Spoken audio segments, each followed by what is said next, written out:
va pa' ti. Mueve que este ritmo te pega, mueve que este ritmo te pega, mueve que este ritmo te pega, mueve que este ritmo te pega, mueve que este ritmo te gusta, mueve que este ritmo te gusta, mami, mueve que este ritmo te gusta, mueve que este ritmo te gusta, mami. Ya no sé qué hacer contigo, cuando tú me bailas yo me pongo, ya no sé qué hacer contigo, vamos a darle mami y te sigo, ya no sé qué hacer contigo, tú me desesperas con tu baile, ya no sé qué hacer contigo, el ángel de mi vida eres solo tú. Muévelo, muévelo, muévelo, muévelo, muévelo, muévelo, muévelo, muévelo, muévelo, muévelo, muévelo, muévelo, muévelo. 1, 2, 3, ey, vamos para adelante. 1, 2, 3, vamos todos para atrás. 1, 2, 3, ey, vamos para adelante. 1, 2, 3, vamos todos para atrás. Muévelo, muévelo, muévelo, muévelo, muévelo, muévelo, muévelo, muévelo, muévelo, muévelo, muévelo, muévelo, muévelo, muévelo. Mueve que este ritmo te pega, mueve que este ritmo te pega, mueve que este ritmo te pega, mueve que este ritmo te pega, mueve que este ritmo te gusta, mueve que este ritmo te gusta, mami, mueve que este ritmo te gusta, mueve que este ritmo te gusta, mami. Que no quiero que te vayas nunca, no. Pasa toda la vida a tu lado yo, para la noche y día disfrutándolo, con nosotros nunca vivirándolo. Yo no quiero que te vayas nunca, no. Pasa toda la vida a tu lado yo, para la noche y día disfrutándolo, con nosotros nunca vivirándolo. Muévelo, muévelo, muévelo, muévelo, muévelo, muévelo, mami. Muévelo, muévelo, muévelo, muévelo, muévelo, muévelo, muévelo, mami. 1, 2, 3, ey, vamos para adelante. 1, 2, 3, vamos todos para atrás. 1, 2, 3, ey, vamos para adelante. 1, 2, 3, vamos todos para atrás.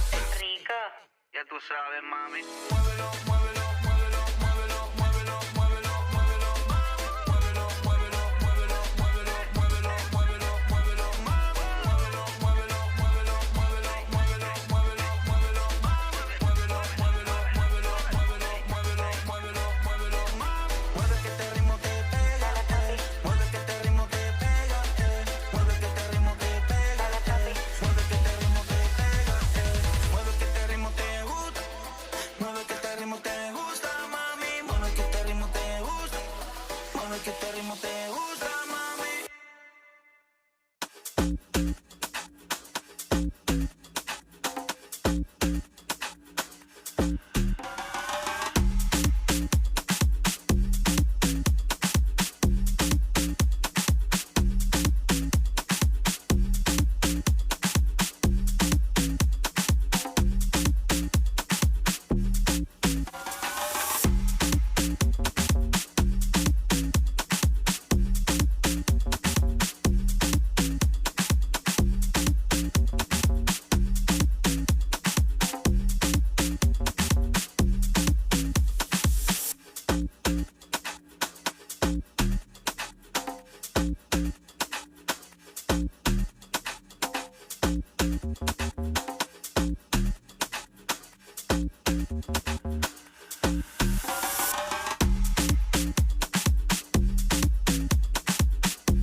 Fashion is my sedative. Can someone call a doctor or my therapist?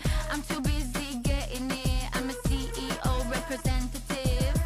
I'm positive, you're negative. Phantom of your narrative. As I dance, avalanche. I can show you who I am. What? Cold heart, they call me ICE. Everybody wanna be like me. I'm up in the VIP. All these other girls tryna gaslight me. And what? So shocked. Taking shots,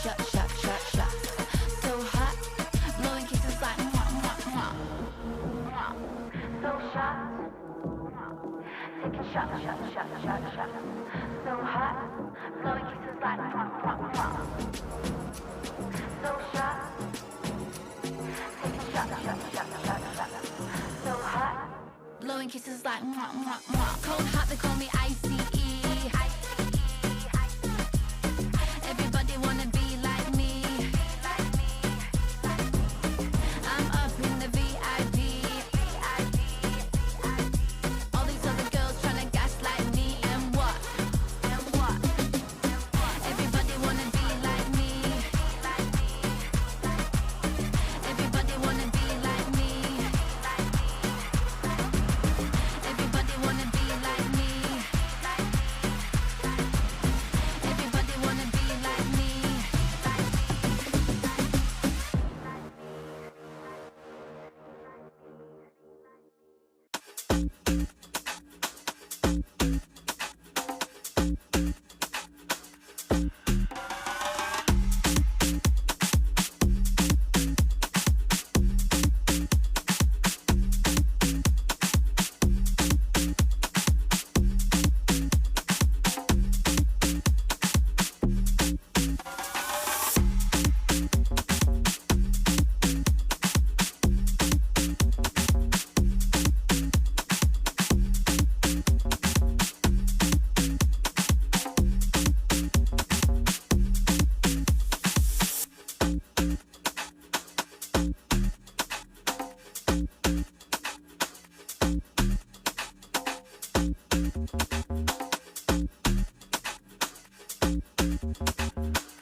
Be like me. Be like me.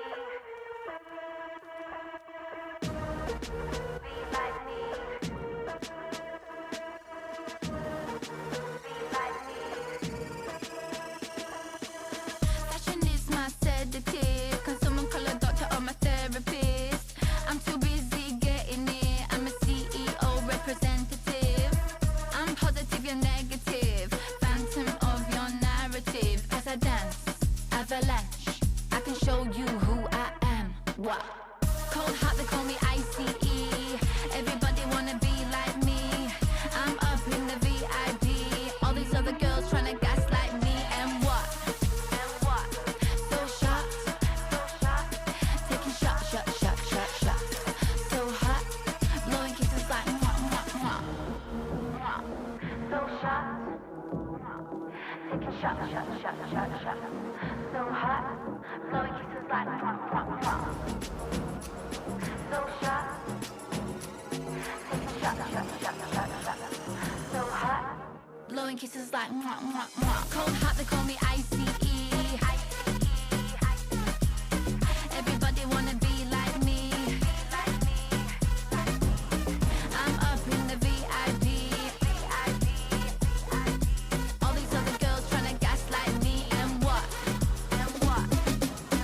Everybody wanna be like me. Everybody wanna be like me. Everybody wanna be like me. Everybody wanna be like me.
sé que extrañas como yo te hacía. Tú, lo que ni pudiendo te haría. Porque no volvemos a darnos energía. Tú y yo.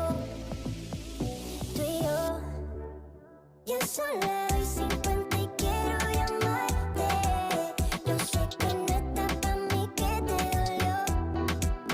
Que ya no está para recuperarte. Dímelo todo, pero nunca que no. Baby, te conozco desde antes. Nadie te lo hace como te lo hace tu ex. Te pone bien sad que ya no quiere verme. Te acostumbraste a lo frío y no quiere quemarte. Déjame prenderte el fuego. No quiero empezar de cero. Vamos a revivir lo que murió. El tiempo se va volando. Yo sé que extrañas como yo te hacía.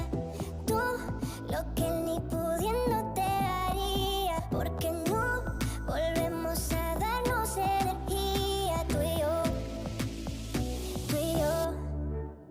Ya son las 2:50 y quiero llamarte. Yo sé que no está pa' mí, que te dolió. Que ya no está para recuperarte. Dímelo todo, pero nunca que no.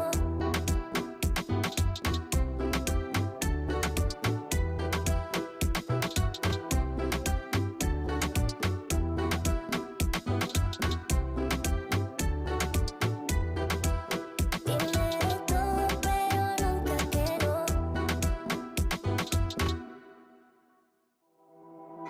Cuarto se siente frío cuando no está bebé. Mi cabeza ya está perdida, solo pensándote.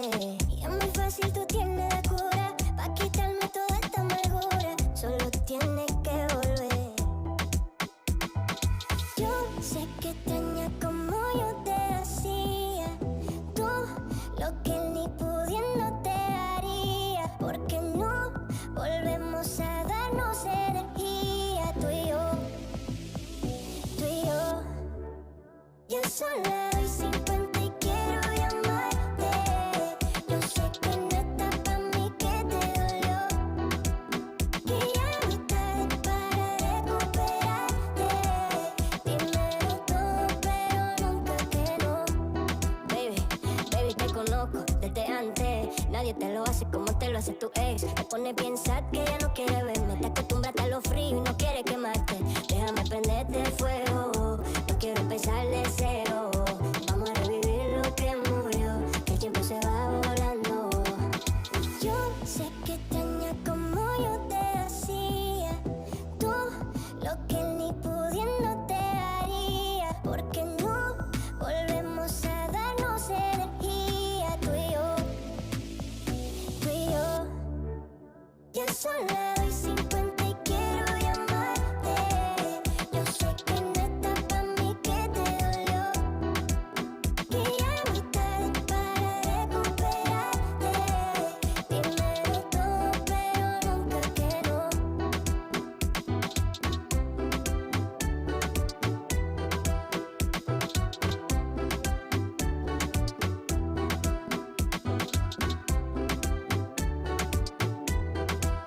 Dímelo todo, pero nunca que no.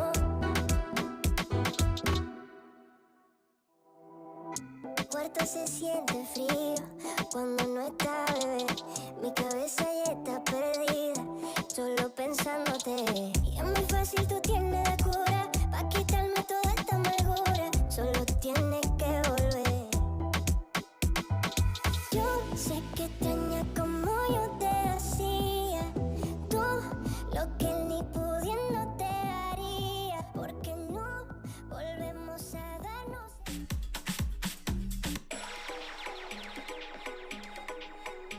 Welcome back to day 3 of the America's Cup, where Furia look to take on Sentinels, and they're pouring some juice. They still have the cap on. I don't know what's going on here. Is this a bit? Well, This feels like a bit.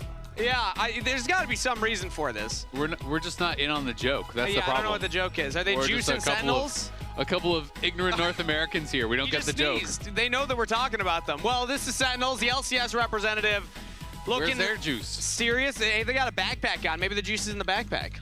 Yeah. What's your favorite kind of juice, Ale? Probably just orange juice, I guess. I don't know. I don't really drink juice. Well, you gotta say it proudly, man. Probably just orange juice. Orange juice. Own that, yeah. I love Yeah. orange juice as well. Although, also, big apple juice fan over here. Are yeah. you? Oh yeah, classic. Just don't put cranberry in front of me. As long as it's not cranberry juice, it's too tangy, you know? Too tangy? Yeah, but welcome back, Your everybody. little baby palate can't handle it. Hey, come on. No, I like to stick with the classics is what I'm talking about. Maybe once I reach old age. Once I reach your age, I'll have the plum juice, the cranberry juice. Exactly. Yeah. I'm sure that's classic in your diet Prune right now. juice, you know, you gotta get the gut working. It helps. I hear it helps. I don't drink any juice, to be honest. No? No. Oh, you just outed yourself, man. What was all that orange juice stuff about before? You were really proud about it. It's because I was bullied into being proud. I caved to peer pressure, but never again. Never again. All right. Never We're again. working on the confidence over here. Usually I'm the one getting bullied. All right. We're flipping the script today. Yeah, We're I don't talking like this one bit. about America's Cup, though. We've had a couple of series already. Day one was best of threes. Yesterday, we saw a banger. Azale, 5 games, and C9 were able to clutch it out. And now today, we get another CBLOL versus LCS matchup, this time in the upper bracket. Exactly. Cloud9 intentionally losing their first series to keep the CBLOL versus LCS matchups rolling. So, of course, today, Sentinels has to win so that we can then have the real Cloud9 versus FURIA one that counts. And not to leak the script, but that means that I think Sentinels has to win today, so that way tomorrow is another LCS CBLOL. That is best of literally what I 5. just said. Then FURIA would have to beat C9 again. No. So is C9 going to throw twice to keep it? No. That's the question. Well, that's and predictions they for must future win. days. We need this. Let's take a look at our predictions for today. Yesterday, I tried to reverse curse us, and it worked. Okay. So today, I'm not going to do it. I'm just going to go Sentinels. I gonna think 3-1. Yeah, I think 5-0. Oh, wait, what? Yeah, you know, Azale, we're only playing- woke up to the sound of gunshots, had my breakfast burger, bald eagle flying by the window. We split it, and you know, it hit me today. You split the burger with a Of bald course, eagle. yes, That's of actually course. very nice of you. It That's is, very kind. Yeah. I'm a patriot. Did you offer it orange juice at least because you're not going to drink it? No, I don't have any orange juice. You don't even Black own it. coffee and a burger. There you go. Eagles love orange An American juice. breakfast. Black coffee and a burger. That's actually pretty close to what I had for That's- breakfast. I'm not going to lie. That's when it hit me. It's going to be a 5-0. 5-0. All right, well, confidence coming in from Azale. I think Sentinels gave us more reason to be confident if we're being serious about that. Day one, they were able to 2-0 RED Canids. Oh, I am serious. You're always serious. I'm always serious. I can tell. You got that look in your eye right now. Yeah. But let's talk about the competition because FURIA also looked solid in their win against C9. You might not be able to see all of their eyes. They're all wearing glasses of some sort, though. That is true. I didn't catch it. I didn't clock that. That's some good synergy. They are mogging us pretty hard in the player photos. Yeah.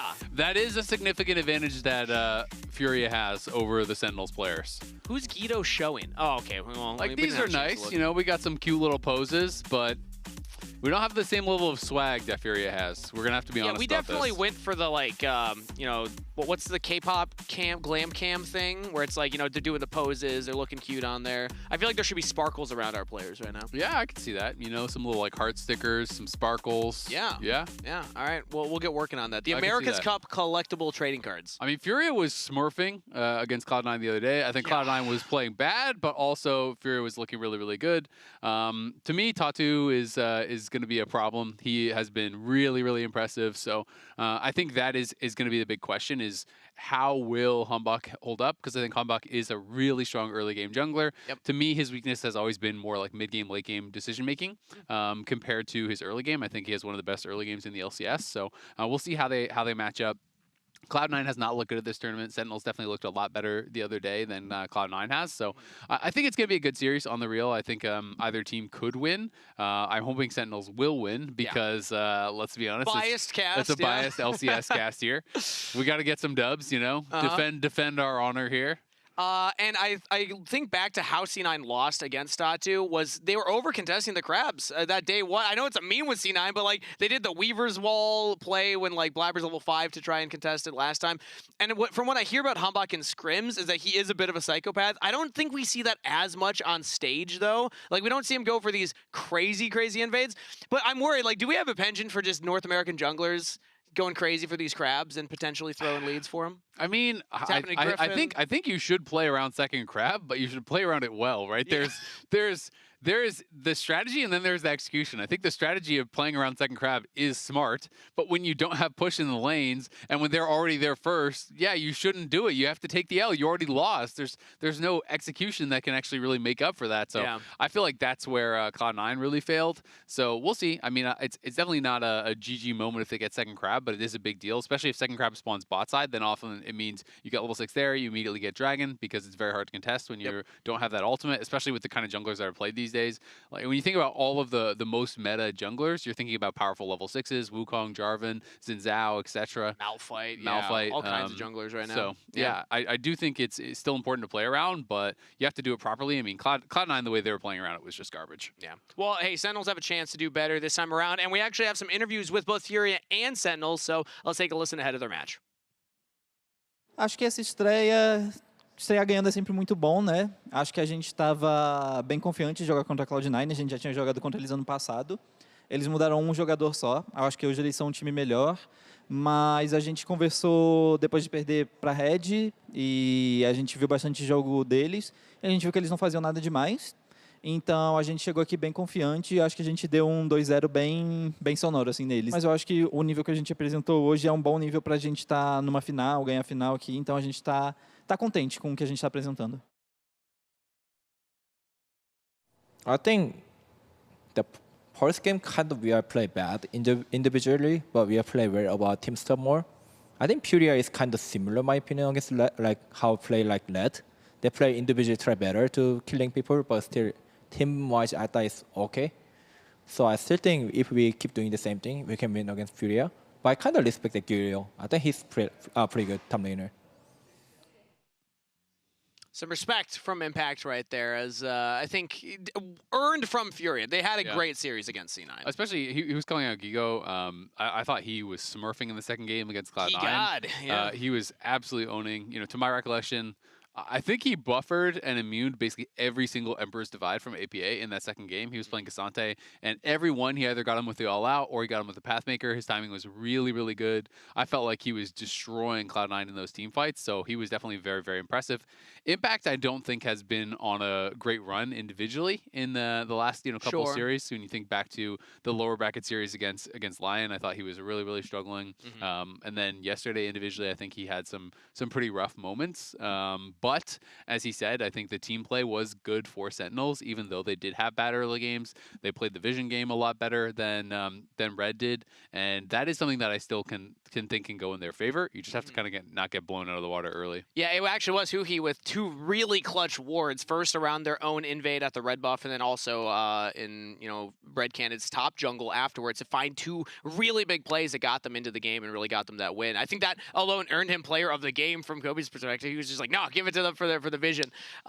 So yeah, I think that there's going to be a big hurdle for Furia to overcome when it comes to the macro. Sentinels, their macro and their map play looked pretty clean, especially when you compare it to C9's. And historically, this has been something that we talk about with CBLOL, and we're seeing it here as well in the America's Cup, is laning phase really good, mechanics really good, like individual power really good, but there can be a moment that happens in the mid to late game where they don't have the right setup at an objective and they overforce something, and then an LCS team's able to play just a little cleaner, and just that small margin's enough to get the LCS team to win. Yeah, I mean, when you look at how RED was losing, I feel like we saw the same kind of macro error a lot of times, which was just sending too many players to one side of the map where they're trying to actually look for a pick. And this happened a bunch of times in both the series for RED, where they would overload one side of the map, they would get a pick, but they'd send 4 or 5 to do it, and they'd lose a tower on the other side. They lose all their bottom side camps when they're going top. They sometimes lose an objective. So you get a kill, your play worked, but you're actually going negative gold on it and losing objectives. And so sometimes, that kind of overload on one side of the map can be problematic. We didn't see any issues from that with Furia in their first series. And Furia last year was obviously known as a really, really strong macro team. A lot of credit was given to ThinkCard because of their macro success. So this year, I feel like, from what I've been hearing, they have taken a little bit of a step back, they feel like, in that regard with the loss of ThinkCard, but they're still looking great. Still beat C9. Let's see if they can do it to Sentinels, and let's kick off the show.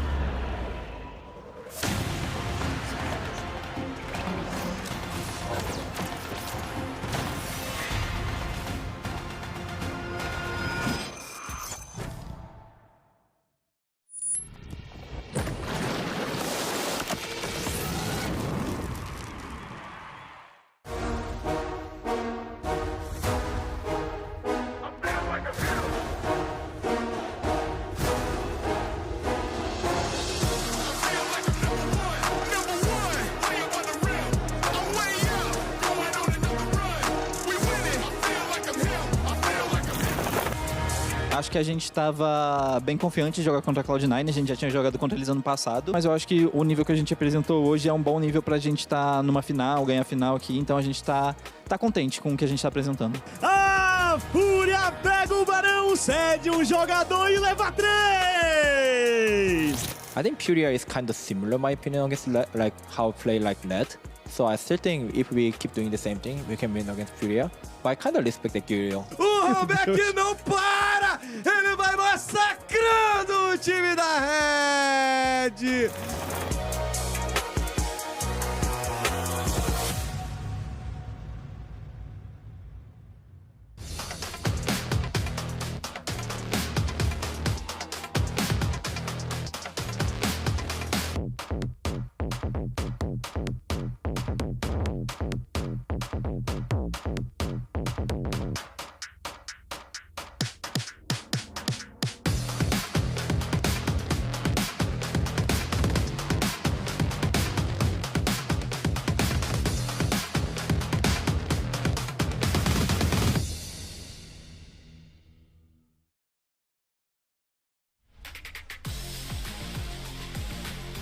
And the competitors are ready to take to the stage once again at the America's Cup. We find ourselves in the upper bracket. Both of these teams defeated their opponents in 2-0 fashion to get here.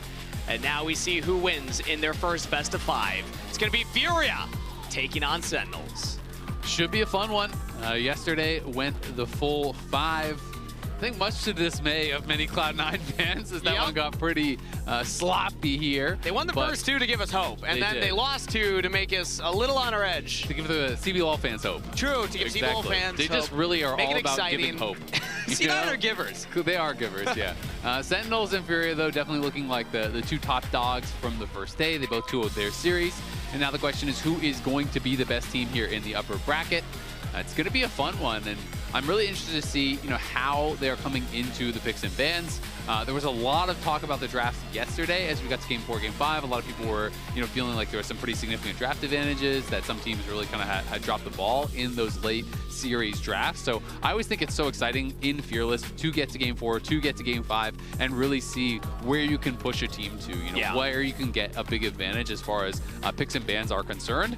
Because when we were in LCS playoffs, Sentinels was one of the teams that I was actually really worried for, champ pool-wise, once we got late. But they kind of proved me wrong. I felt like Darkwings, because he is kind of a control mage only guy, I was like, well, he gets to Game 4, Game 5, you throw a couple bans, there's surely going to be nothing left. But he was bringing out Veigar and Wei, and just kind of like other style control mages that have been working quite well for him. Impact traditionally is a guy who has a very limited champion pool, but he actually won the most Fearless award for Split 1 in LCS. I don't think he still has his champions that he performs best on, is most comfortable at, but he did actually showcase a pretty big champion pool, and I feel like FURIA on the other side is quite flexible as well, so I think it should be a really interesting one if it goes late. Yeah, and when you're talking about Darkwings and his champion pool, a lot of it's actually shared by Toots on FURIA's side. FURIA everyone in CBLOL apparently plays a Kali in the mid lane. Has played that one, but outside of that, it's a lot of those same control majors, right? It's things like the Syndra, the Anivia, the Ryze. So we'll have to see how much of that mid lane control mage champ pool is pinched between both of these teams in the first couple of games, because if you're a player like Tuts, you can save that Akali for later on, try and limit Darkwing's champion pool as early as you can in the first couple of games in Best of 5 Fearless, and then start pulling out these melee champions once a lot of the control mages are gone for Darkwings. And I always think it's interesting the different approaches that teams will have to a champion that is unique to one side, right? So if we're assuming Darkwings isn't going to play Akali, I'm assuming that, and Tuts on the other side is one of his most played. The question is, do you just allow that to go through early and try to take a good matchup into it, so you don't actually have to spend a ban every single game? Otherwise, you are kind of stuck banning it for 5 games in a row. So sometimes teams will go into it, they'll say, all right, this is his best champion, we're going to prepare a counter matchup, we're going to allow that to go through, and then we're going to try to answer it here, and that gives us more flexibility in every game going forward. But of course, there is risk to that, because if you let that through and you lose to it, then, well, you can look a little bit silly. Yeah, true. Well, it's sounding like we're ready to hop in to Champ Select. Coaches are on stage and ready to go. Also, quick little shout out, Deos, you see on Sentinels side, assistant coach over for Sentinels behind Golden Glue. First international tournament. So shout out, he's come from the NACL system just like I did as a caster. So got to give props to the coaches and the players that go through that development too. There you go. He's having a great time. Follow his shout yourself socials. out if you want. Shout out me, my first international that I'm casting technically. That's what I assume. There we go. There you go. All right, Deos, we'll give a fist bump once you're back in the States. We'll grab some lunch. But let's catch up on the draft so far. Sentinels are going to be on blue side with first pick. And it's Yunara locked in. Is probably what we're getting here, unless they want to try to disjoint it. It feels like the common trait these days is just Corki and Nami. As soon as you see the Yunara come through, people will try to go for a strong 2v2 lane. Of course, there are other options. You can go Lucian lanes, but Corki Nami is kind of becoming the de facto answer to Yunara. I would expect to see Xin Zhao probably first picked, and then Corki or Nami, and then the other one on the next round would be like the most common, I think. So there's the Corki. We'll see if we do get the Xin Zhao, kind of as I'm assuming, as that does feel like the kind of best jungler right now on the batch, or at least one that fits most easily with all the different comps, because it just gives you such powerful frontline. It's good skirmishing, has fast clear, can do objectives. It kind of just can do it all. And right now the game is just about setting up for your bot lane, really, and I feel like Xin does that. I'm a little bit surprised to see the full Corki Nami here, because I feel like you could take the priority jungler, and then just grab your other one on third. They're not going to take the Corki away. They already carry, right? Like if you want, you could just pick the Nami. Yeah, true. But that being said, if Furia does not care which jungler they get, or if they want to have more of an answering pick for Tatu, then this is fine too, right? If you think, all right, I want to see what he plays first, then get more info and pick, that's fine. But sometimes it just does mean that you are going to lose the champion that you were hoping you were going to get. So. And Tatu, I mean, giving him counterpick can be a way for Furia to find success. You mentioned that they one of the strongest macro teams in CBLOL last year, and still to this year we see echoes of ThinkCard's impact on the team, specifically through Tatu in the jungle, giving him the ability to pick what he wants into Hambach. We know what Tatu's capable of, and it's going to be Wukong as the answer. Yep, so Wukong coming through, both teams going pretty standard. It is just kind of engaged jungler plus enchanter support, a scaling AD carry.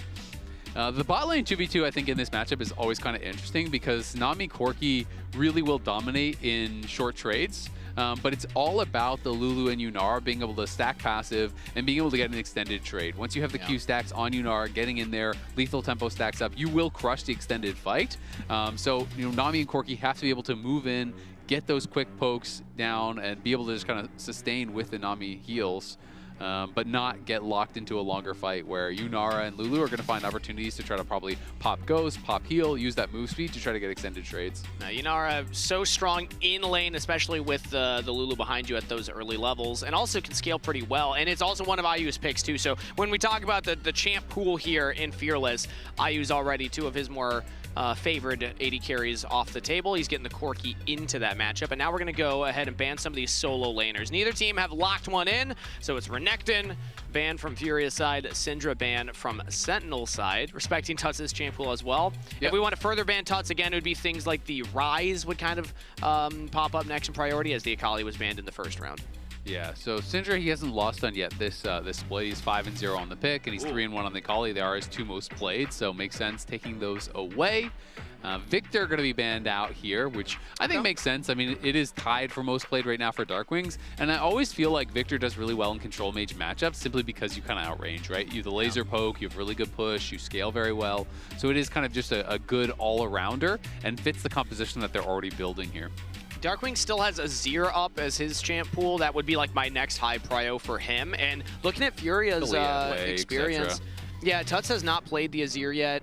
I believe he won, only one Talia game. So seems like Darkwings will get something he's comfortable on at the very least, as Furia will get the next choice. It's not going to be Cassante. Sentinels try and take away one of those safe blind top lane picks. They're going to have to show one of their solo lanes that then can be counterpicked by Sentinels. And based on the hover on screen, I love these over-the-shoulder camera views. We got to see what they're looking at. It's Ahri that they're hovering right now. Yep. And Ahri, there it is, locked in. Ahri is one of his comfort champs, so they are going to be going in towards the Ahri save top for a last pick here. Ahri Wukong is obviously a pretty powerful combo. it's not the kind of same guaranteed level that you have things like Viari, which you really get that guaranteed dive. That being said, there's not any super tanks on the other side just yet, so I think it can work really, really well. This would be the counter pick that we actually saw brought out in playoffs, if I'm not mistaken. That it was Veigar that he brought out into the Ahri and actually did quite well with it. So Veigar, gonna be cool to see Darkwings bring this out. I'm gonna double check, but that is the matchup that I recall him bringing out. Yeah, I don't recall right now either. So while you're looking that up, I just love to see unique picks. Darkwings has always been known for this in NACL. He had a champion Ocean in Tier 2. Coming to Tier 1, it wasn't sure like which would he show us, what's he gonna bring out. And I mean, last year we got things like Malzahar on stage. This year we're getting the Veigar on stage. He's one of the first to pull out. It was versus the Ahri. Look at that. It was versus the Ahri, okay. Brain's still working. Nice. That's Hasn't a good fully memory deteriorated right there. yet. Well, you had your prune juice? Which one is it? Is it already plum went or over. prune? I don't drink juice. Yeah, but you should. You really should think about your gut biomes, Azale. Yeah. Yeah, it's important. You know what you should do? Shut up, buddy. Oh, wow. You just want to take over the cast? I'll rest my voice. The old Sorry, it was a long best of 5 yesterday. I had to do it to you. It was right there. It was right there waiting for me. Orin going to be the final pick here. Good answer into the Rumble. Pretty standard stuff on both sides. Obviously, a lot more traditional kind of a front line here for Furia. They are going to have that tanky Ornn up in the front line. And I don't know. I like Sentinels draft a lot more, to be honest with you. I do think it's really, really strong. I think their kite back is good. I think that the Veigar cage is going to be really effective against what Furia has drafted. It's pretty tough. Like, if you ever get caged in at all, if you ever get locked into some sort of CC there, Veigar can pretty much one-shot Ahri and Wukong and all these types of champs. So They got 2 cages. They got the Cataclysm and the Event Horizon. There we go. It's like when you have the dog gate in the both entrances to the kitchen. You're like, no, you're not getting in here. They can't get around. They're protecting Rahel. And he's got the Lulu behind him, too, which is like the dog collar. So it's kind of the opposite. Well, yeah, you're kind of tearing apart my analogy here, Azale. Yeah. I didn't put that much thought into it. No, you didn't, clearly. Well, what purpose do you have for 2 cages? Can you think of a better one? Yeah, you want to lock them in there. Like a cage in a cage? Yeah, like a box in a box? Right? Treasure if I like chest locking a gorilla, container. I want a second cage to make sure if he breaks out of the first, the backup first cage, that he's not going to tear my arms off. Yeah, that's a good point. I hadn't thought of it that scary, way. A lion or a tiger or something. You go to the zoo and they have like an enclosure that they sleep in inside of the enclosure that they're kept in. I mean, if it's like a cage made out of sticks, I want a big, strong cage around that. So which is the sticks cage in this analogy? Would that be J4 because you can still dash over it, but Veigar's it's like Veigar. You think so? I don't know. That one you can't like. You have Cataclysm to is made out of rocks and stuff. It looks like it'll be durable.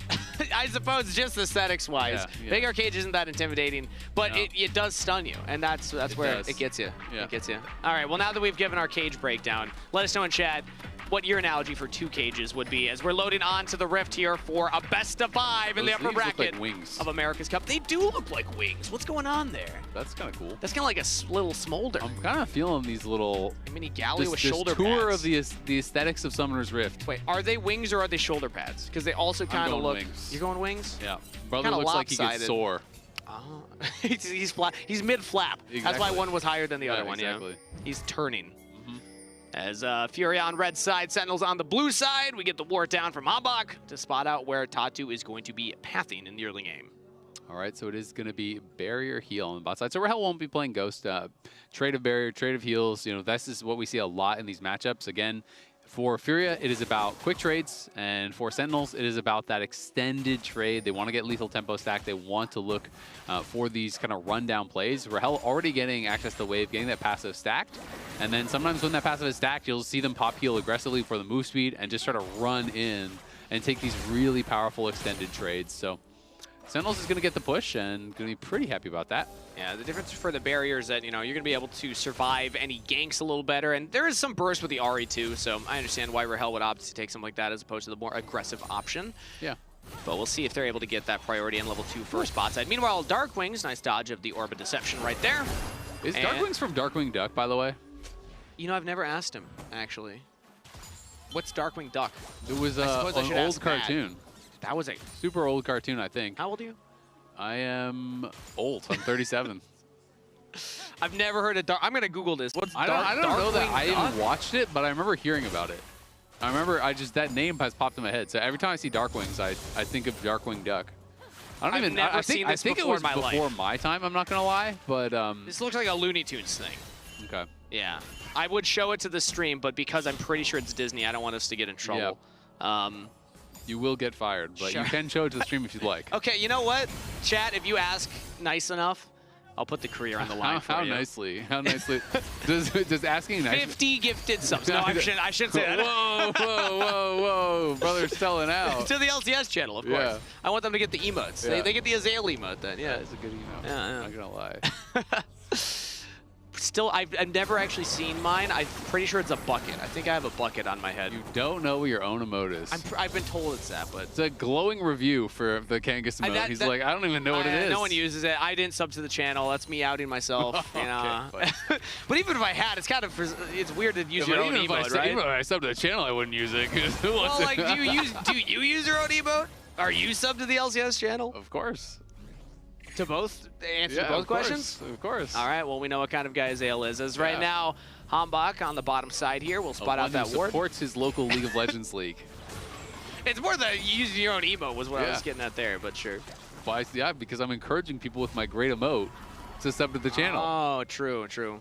I hear actually the majority of people that sub are just there for your emote. For the Nodders emote, it is Yeah. very cursed, which Ooh, means it's good. IU getting big damage onto Hui, and we'll get heal out of him, but Hui can't just walk back to safety. I mean, Sentinels have some kind Nodders in chat for that wasted both their combat sums, to be honest. I mean, Rahel didn't get much value out of the barrier earlier on his trade, which kind of just cut it out, and then Hui did have to use his heal. That being said, though, we're up quite a bit of farm, so IU was missing a lot of CS under tower, and Rahel has already gotten back with his cull refillable buy, so he's feeling really good. The barrier's going to be back up, wasn't punished, and they can't really just base right now because the wave's in such a bad spot. So Hui did spend his heal, but was able to hold the wave as a result. And every lane looking really good right now for Sentinels. I mean, mid lane's going pretty well. I mean, it's down a little bit of farm, but trade-wise, looking pretty good. You're Veigar, you're gonna scale anyway. You just want to make sure that you're hitting those minions with your abilities, last hitting to stack up your, what's the name of Veigar passive again? I always blank on the passive. It's like Pool of Evil or something like that. Something with evil. I can't remember what it is. Unlimited Evil. I'm just going to go with that. I don't know if that's true or not. I don't think that's true. I'll look it up for you. But it's infinite stacking, so theoretically unlimited. Hambach right now invading onto Tatu's Raptors. Drops down the control ward. Tatu doesn't have his mid laner behind his back yet, but now Tuts will show up as the Ari Charm goes wide, and Smite is down. Hambach. Phenomenal Evil Power. Phenomenal Evil Power. That is a phenomenal name. That is, yeah. The Phenom, AJ Styles. Do you know AJ Styles? I'm assuming it's wrestling. It is a You're into wrestling thing, And yes. you don't watch sports, so I knew I it don't. wasn't We just had a whole sports, yeah. conversation about this. Yeah, exactly. Yeah, one day I'll become a WWE commentator. The evil mustache. So first you're trying to sell out, and now you're already trying to quit working for the LCS. Yeah, if there's any WWE producers in the chat, you know. He's like, I will quit right now. I'll show the this Disney logo, thing, and then I'm out. I'll get the competition stream taken down, and then I will immediately leave my job and go commentate some wrestling. There's only enough Thank space you, for one Kangas. bald guy on Appreciate this you cast. being here. Yeah. All right. I feel like it's there's been a couple looks for action early on here, and then the invade in the mid lane, or yeah, the Raptors, the scraps in the bot side, but no full-on sends for any early kills. Now the second scuttle has spawned, so now we might see it. Tuts spots out Hambach, Flanger drags over the wall, and the rest of Furia are behind their jungler. So Tatu, he earns it. There we go. The 6-minute scuttle. Did he earn it, or did his team earn it? Because that was team gap. Team earned it. Yep, team earned it. Team earned it. Good job, Furia. Because that was, he had his support and his mid laner both moved over, and that is nicely done. So they're going to be able to get that advantage for them. And now Tatu going to come down here and try to force something. They should know that he could be in the area. Either he's going to be on Dragon or he's looking for a gank, right? You know he's level 6. You know you are weak-sided. Jarvan's top, so they have to play safe, and Tatu's going to be able to get a Dragon. Yeah. It's very, very nice getting first Dragon Ocean Drake, especially for tank matchups when you're looking up topside for Gigo. Being able to get that early Ocean Dragon is going to mitigate a lot that Rumble is going to be doing to you. Yeah, in terms of like the early dragons, it's one of the most efficient just because you It's can just stay in the lane best. longer. Yeah. I think it's not even close, Not honestly. even the debate. But yeah, I mean, I think if you can get it right early in the game and have it for a lot of laning phase, it's just so valuable. Yeah. suddenly the Rumble Poke, the Rumble Roast is not going to be hurt nearly as bad, especially when you're able to build your items in lane as the Ornn anyway. So Guido's just going to be unmovable at this point. And just efficient pathing from Tatu, getting the scuttle, and then immediately the drag afterwards. Hambach not able to find as much. Yeah, he was in the mid lane there, but it doesn't look like we actually... Ari was recalling, I was seeing on the minimap, and Hambach almost got in range, it looked Number like. 2 contest? I think the Tatu got that one. No, Hambach got it. Oh, he did? Yep. Ah. I saw the plus 35. I saw 2 smites go down, but either way, well-timed. Then that's a double invade. Assuming that Tatu got it. That's crazy. Yeah, you know. Oh, Rahel's going in. Transcend oneself for the extra damage, enhance abilities, and pushes back the bot lane of Furia. Quiz. What's the W for Yunara? Kanmei's Step. No, that's the E, isn't it? That's the E. All right, buddy, you're fired. Well, Q is Arc of Judgment, Arc of Ruin. It upgrades as you get it. Arc of Ruin is the W. That's the W? Yep.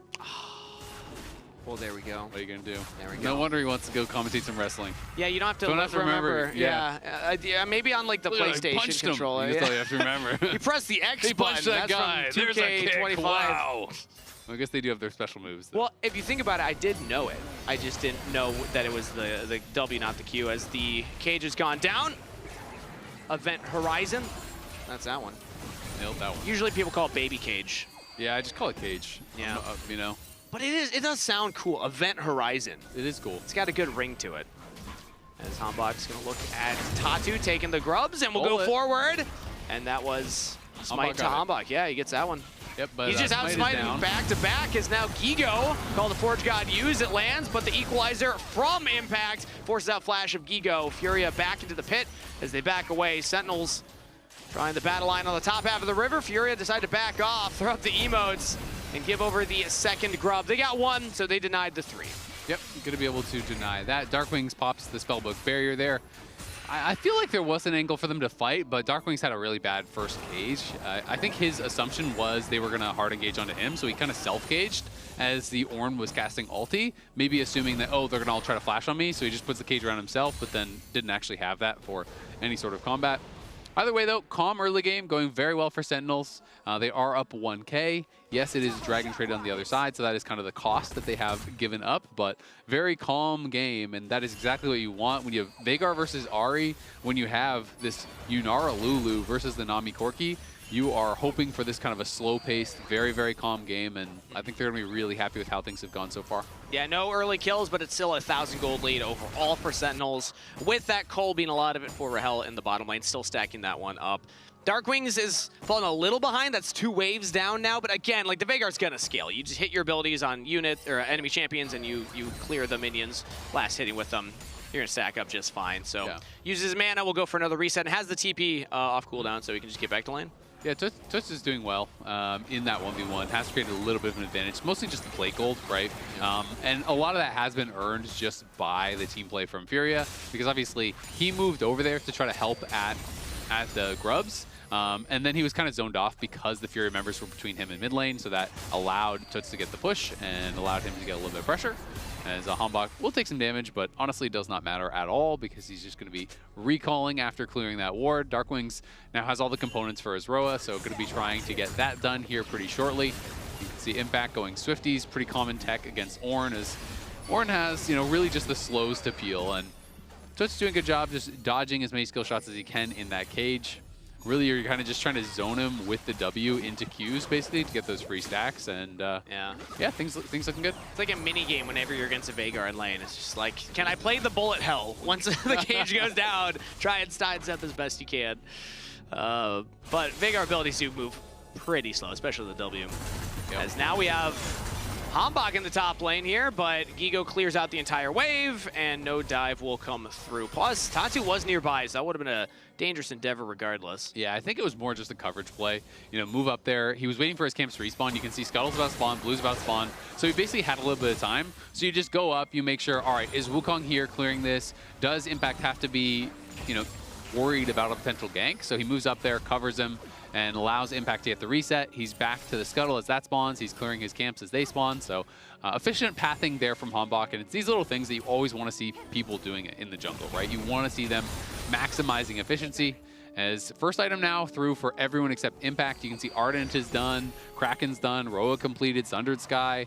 On the other side, still waiting for a lot of those first item completions, but Tatu and Toots both have theirs and are going to be on really, really strong points. Especially, I always feel like once Wukong hits Triforce, you're the strongest person on the map for a while. It's ridiculous what you're able to do at that point. Yes, he's behind Hambach in the jungle clear, but just the Sundered Sky not going to be the same type of combat stats as this Trinity Forest. But Sentinels do have more numbers right now around the Dragon. They got that priority on the bottom side, and Darkwings is pushing in mid. Start up the Dragon, but now they're letting Darkwings link up. And upgraded Smite, because Tatu hasn't fully evolved his Smite, so that's actually a pretty big deal here for Hambach, who is going to have the Smite advantage, so would be very hard to steal if there's a contest. Just turn on to the play instead. The Cataclysm goes down. First blood, the Darkwings. Easy.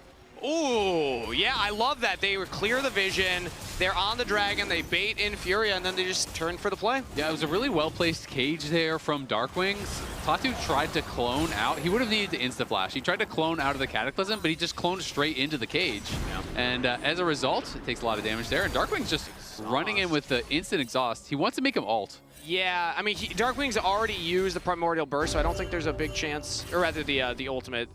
He won't kill him, but he wants him to ult. So if you get caged here, you might actually have to ult if these keep hitting. So takes another Q, is able to dodge W, and goes for the reset. So no ult used. That's good for Tuts to hold that.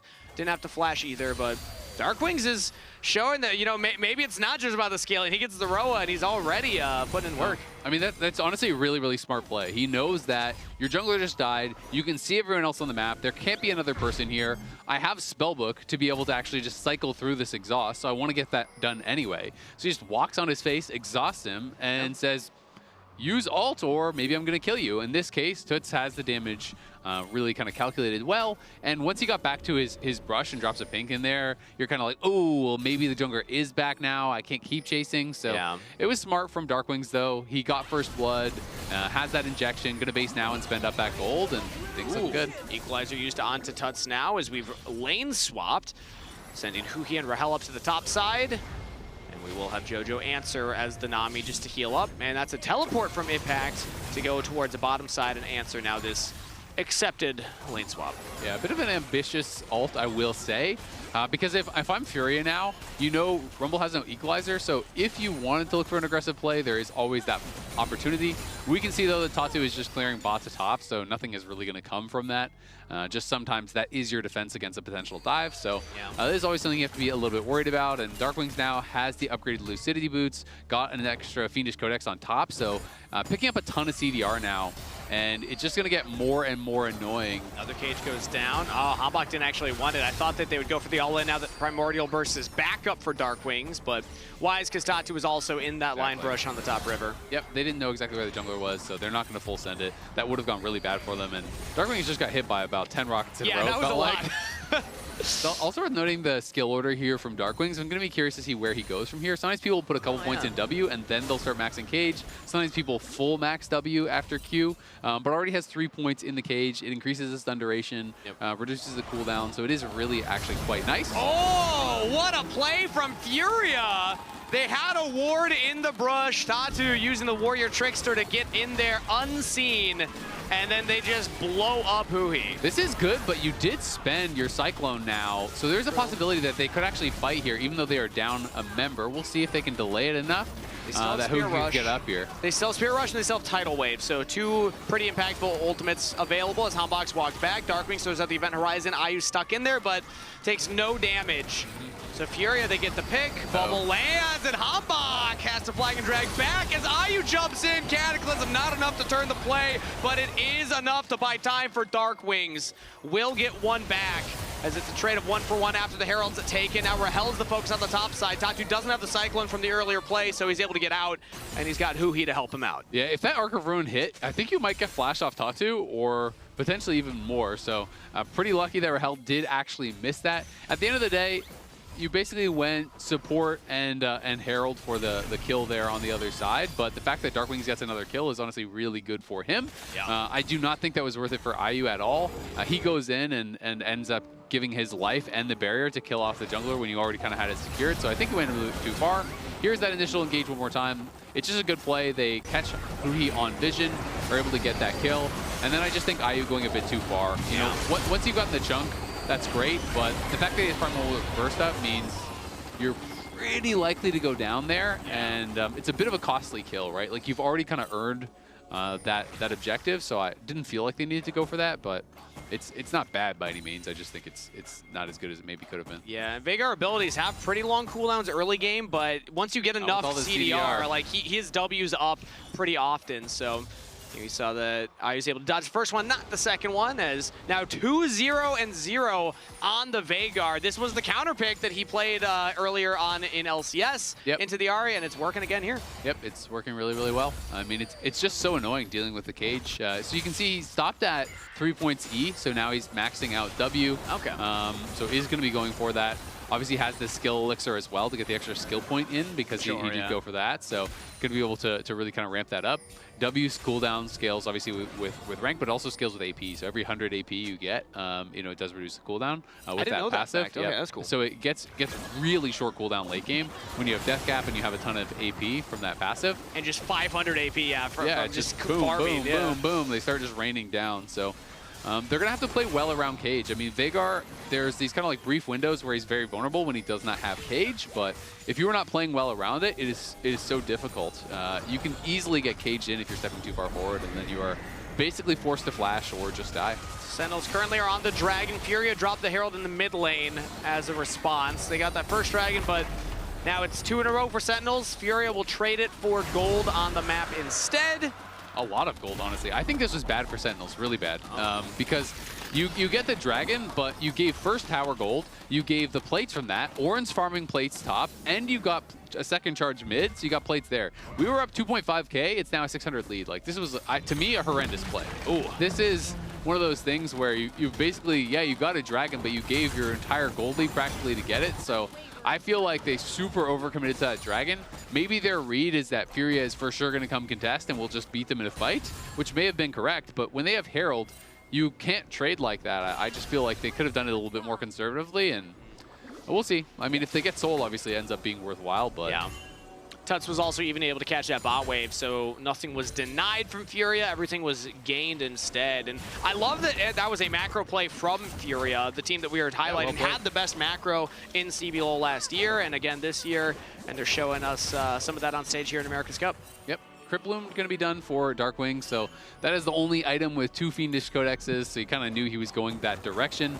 And clearly just emphasizing getting a ton of CDR, really wants to have a low cage cooldown, and you are going to need Magic Pen when it's double AP solo laners. There's a Kanik over on the other side. You know, you're going to need that eventually, so he's just getting it early.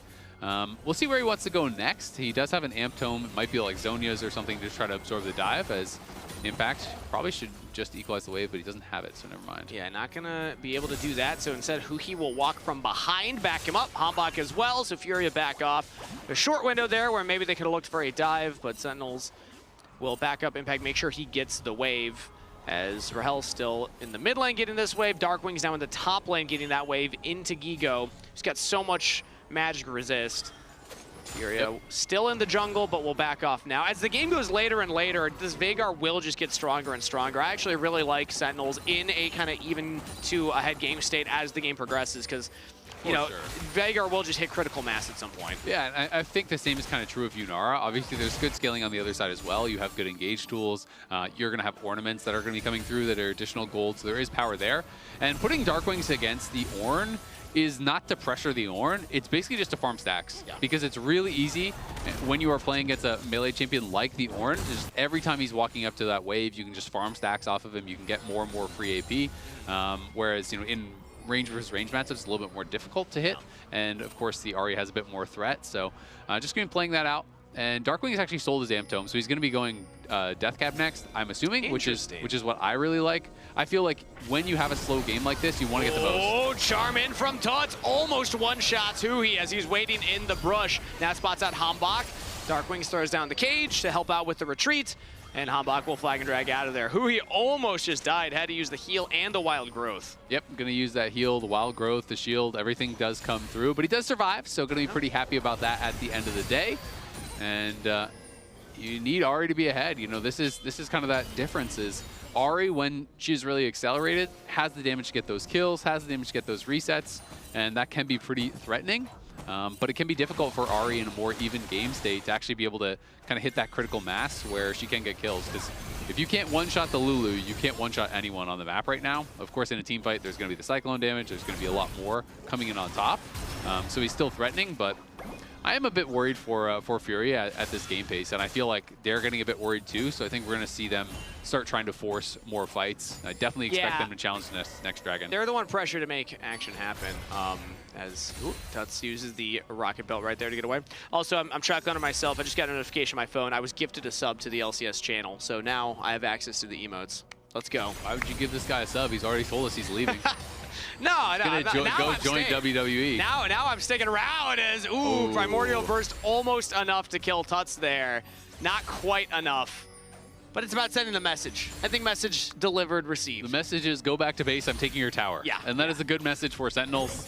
This is going to be a nice lead here. Over 1K up now for Darkwings. We'll see if he has enough for another large rod here, as he's got to get back to base anyway, so the timing is good. He'll have his ult by the time the dragon spawns, so everything good as far as that is concerned. But same thing is true for FURIA. It's going to be like a 10 summoner fight, all ultis, everything is going to be available.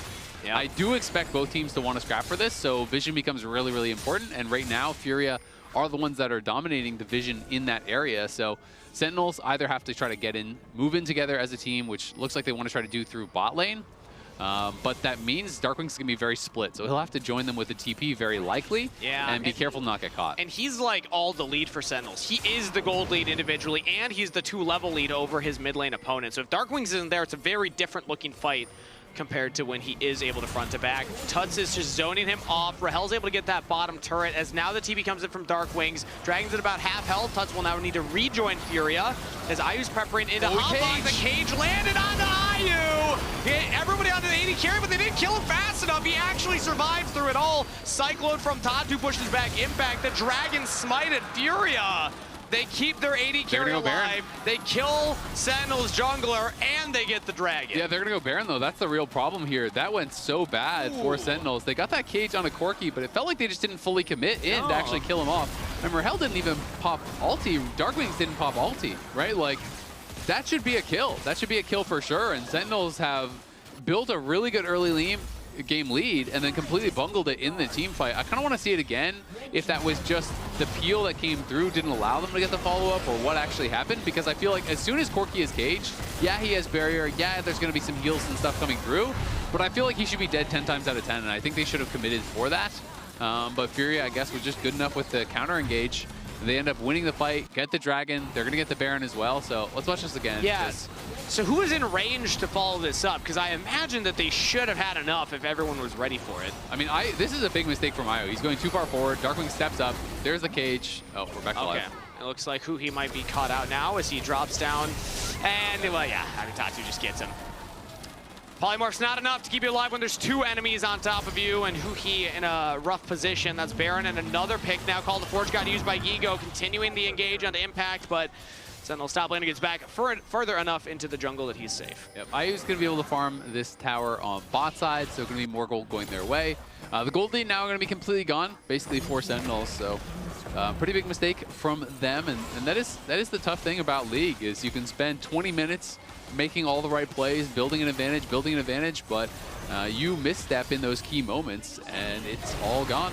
That's all that you're going to be remembered for, as well as Toots hit by the equalizer, and now it's Sentinel's time to find a pick. Shut down, credit goes over to Rahel on the board with the kill. We need some more of that from Sentinels. Well, and that's going to kind of effectively kill a lot of the Baron power play here, right? So that's going to really slow them down. Someone needs to get up there and answer Gigo, but this will delay them quite a lot. They knew Toots had used his ulti on the top side, so going to be able to chase him down. They decide to commit to it, and he decides, you know what, I'm going to hold on to the flash. I'm kind of surrounded here. I'm probably dead regardless. Rahel grabbing that shutdown is great, but Sentinels still, you know, in a pretty good spot here.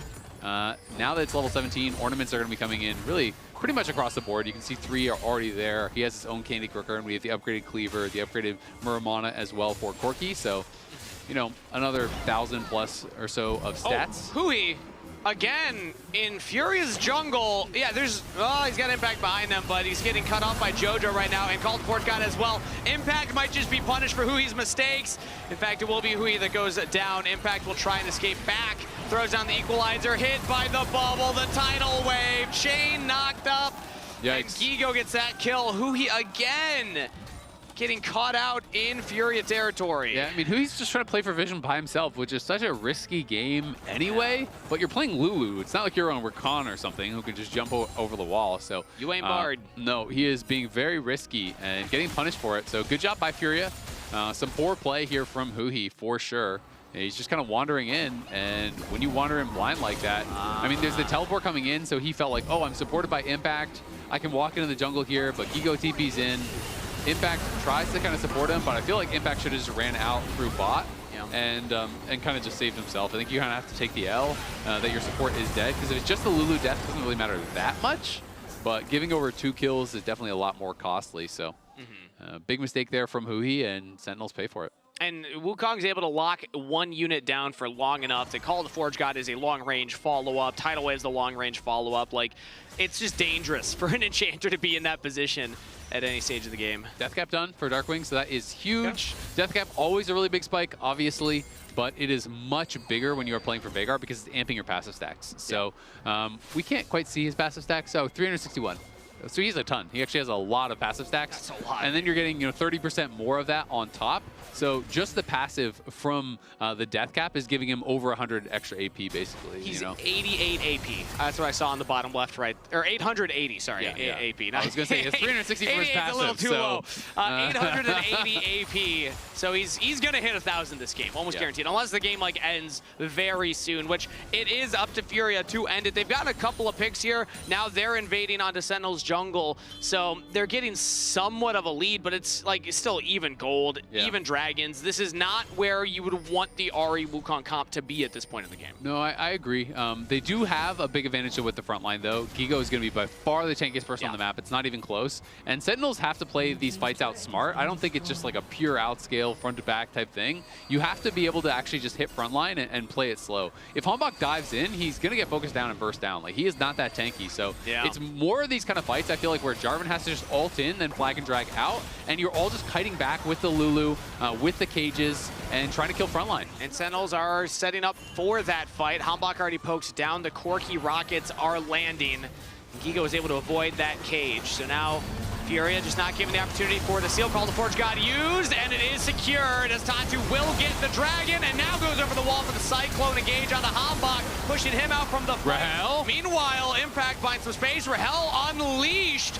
Nobody on him, just the Ornn with the Lulu empowering as Yanara gets bubbled at the very end, but will still pick up one. Furia get the dragon, but will lose a member. Yeah, they are going to be able to knock down 2 members because they killed both the soul laners there. So they killed off Toots as well as Gigo. And Rahel starting to hurt. He is going to be doing quite a bit of damage at this point. But again, good job by Furia, utilizing their ults to create space for Tatu to guarantee the dragon. So now, because, they bungled that previous fight, even though they win this fight, it's sole point. So I like the timing here. They just throw out the Ornn ulti, they throw down the Nami wave, they say, Hanbok, you cannot approach, you will just die. Tatu flashes in, but look at Rahel here. As soon as Toots goes forward, he went a little bit too far. Yeah. And he just gets focused down there by Rahel and Darkwings. Burst out, and then they're able to take down the other solo laner. If Rahel doesn't get bubbled here, or if he hits the Arc of Ruin, I think they killed JoJo and maybe even Ayu as well, because Ayu had no flash, so lucky that they weren't able to get that chase down and kill. That is kind of how Sentinels want to play out these fights, but Cloud Soul is going to make things a lot more difficult. Very close moment. Ooh, close moment there as well. And he's not spotted. This could be pretty scary. He's also got the spell shield from the Banshee's Veil. So Sentinels, who he will now see him and gets charmed up yet again. A chunk onto the Lulu as Call the Forge God is used. Oh, too early as he gets stunned up before the second cast hit, but still lands a knockup here on the Darkwings. The Veigar's down as it's going to be up to the AD carry. Rahel on Inara maybe can make magic happen, but they just lost 2, top lane and mid lane. I guess you don't need the Ornn ultimate. They're going to stand next to a wall. Yeah, he tried to activate it, but he was too close to the cage. He needed to kind of back up more so he could actually have the timing to be able to hit it, because The R2 threw him right into the cage, got stunned. They're going to get Baron again, though. So well done by Furia. They knew that there was no flash on Veigar. He used it on the previous fight by that Ornal, so they're able to punish here. I want to see if Impact had his Zhonya's available, because I feel like he did, and I think he just kind of died without using it. Because this is one of these situations where if they full send it on Darkwings like that and everyone is stacked on top, if you have a good equalizer, if you go into the stasis, you're creating space for Rahel, it's still like a possibility for one fight, because Rahel did have his Seekers, you know, was able to use that. So I felt like there should have been an angle for them to maybe be able to win there anyway, but Sentinels get punished. It was a great angle from Toots. You know, he gets behind them and they get punished. Felt a little bit like a panic fight. Like, those are moments where he's getting charmed. I don't know what comm sounded like in that moment, but he's probably calling, oh, Ari's up here, while the Orin's ulting, while everyone's trying to kite back and you know, get away from Furia's engage. So just a chaotic moment right there. But Furia, it's still not a gold lead, but they keep finding these advantages, regardless of the fact that the gold's been even. Regardless of the fact that Sentinels still have a scaling mid laner, Furia are getting these dragons, they're getting these barons, and now with their second baron power play, let's see how much more they're able to get. Last time it was only about a 1.5k total lead that they got from it, not that big. But it's just Soul. I mean, honestly, Soul is what matters now. They're not going to end the game here unless Sentinels really troll. So Call the Forge got this time at Impact. He has his Zhonya's this time around. Gigo would tank up a shirt shot and then back off. So. We're going to lose some plates. We're going to be down a bit in gold, but it's just all about the soul fight, right? And Sentinels, because they have a little bit of difficulty in how they're playing out this fight, I mean, you have Engage with Humbok, but if Humbok full sends it in the middle of the team, he's going to instantly die, so it's not the way to play it out. So Sentinels do need to be first to the Dragon. They need to make Furia walk in through cages and through all of that threat that they have. The Guardian Angel getting completed for Humbok might change things a little bit, but that is the difficulty, is they just haven't been able to even really have a smite fight, because Humbok is getting zoned out by Ornal and Namiel every single time, and I do think the game is going to come down to Soul. You know, can you actually prevent them from getting Cloud Soul? Because Cloud Soul is really powerful, just period. Like, the move speed is very, very difficult to deal with.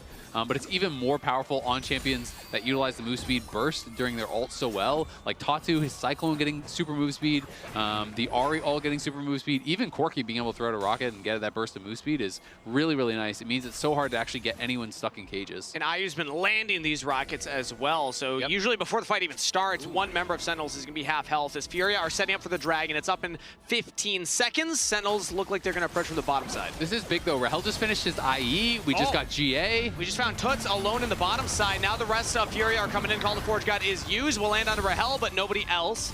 Toots does get out of there. But no ult. So that's actually pretty rough for him. We'll see if they can still take the fight anyway. They have to be careful. He has one last charge. Does not find anything with it.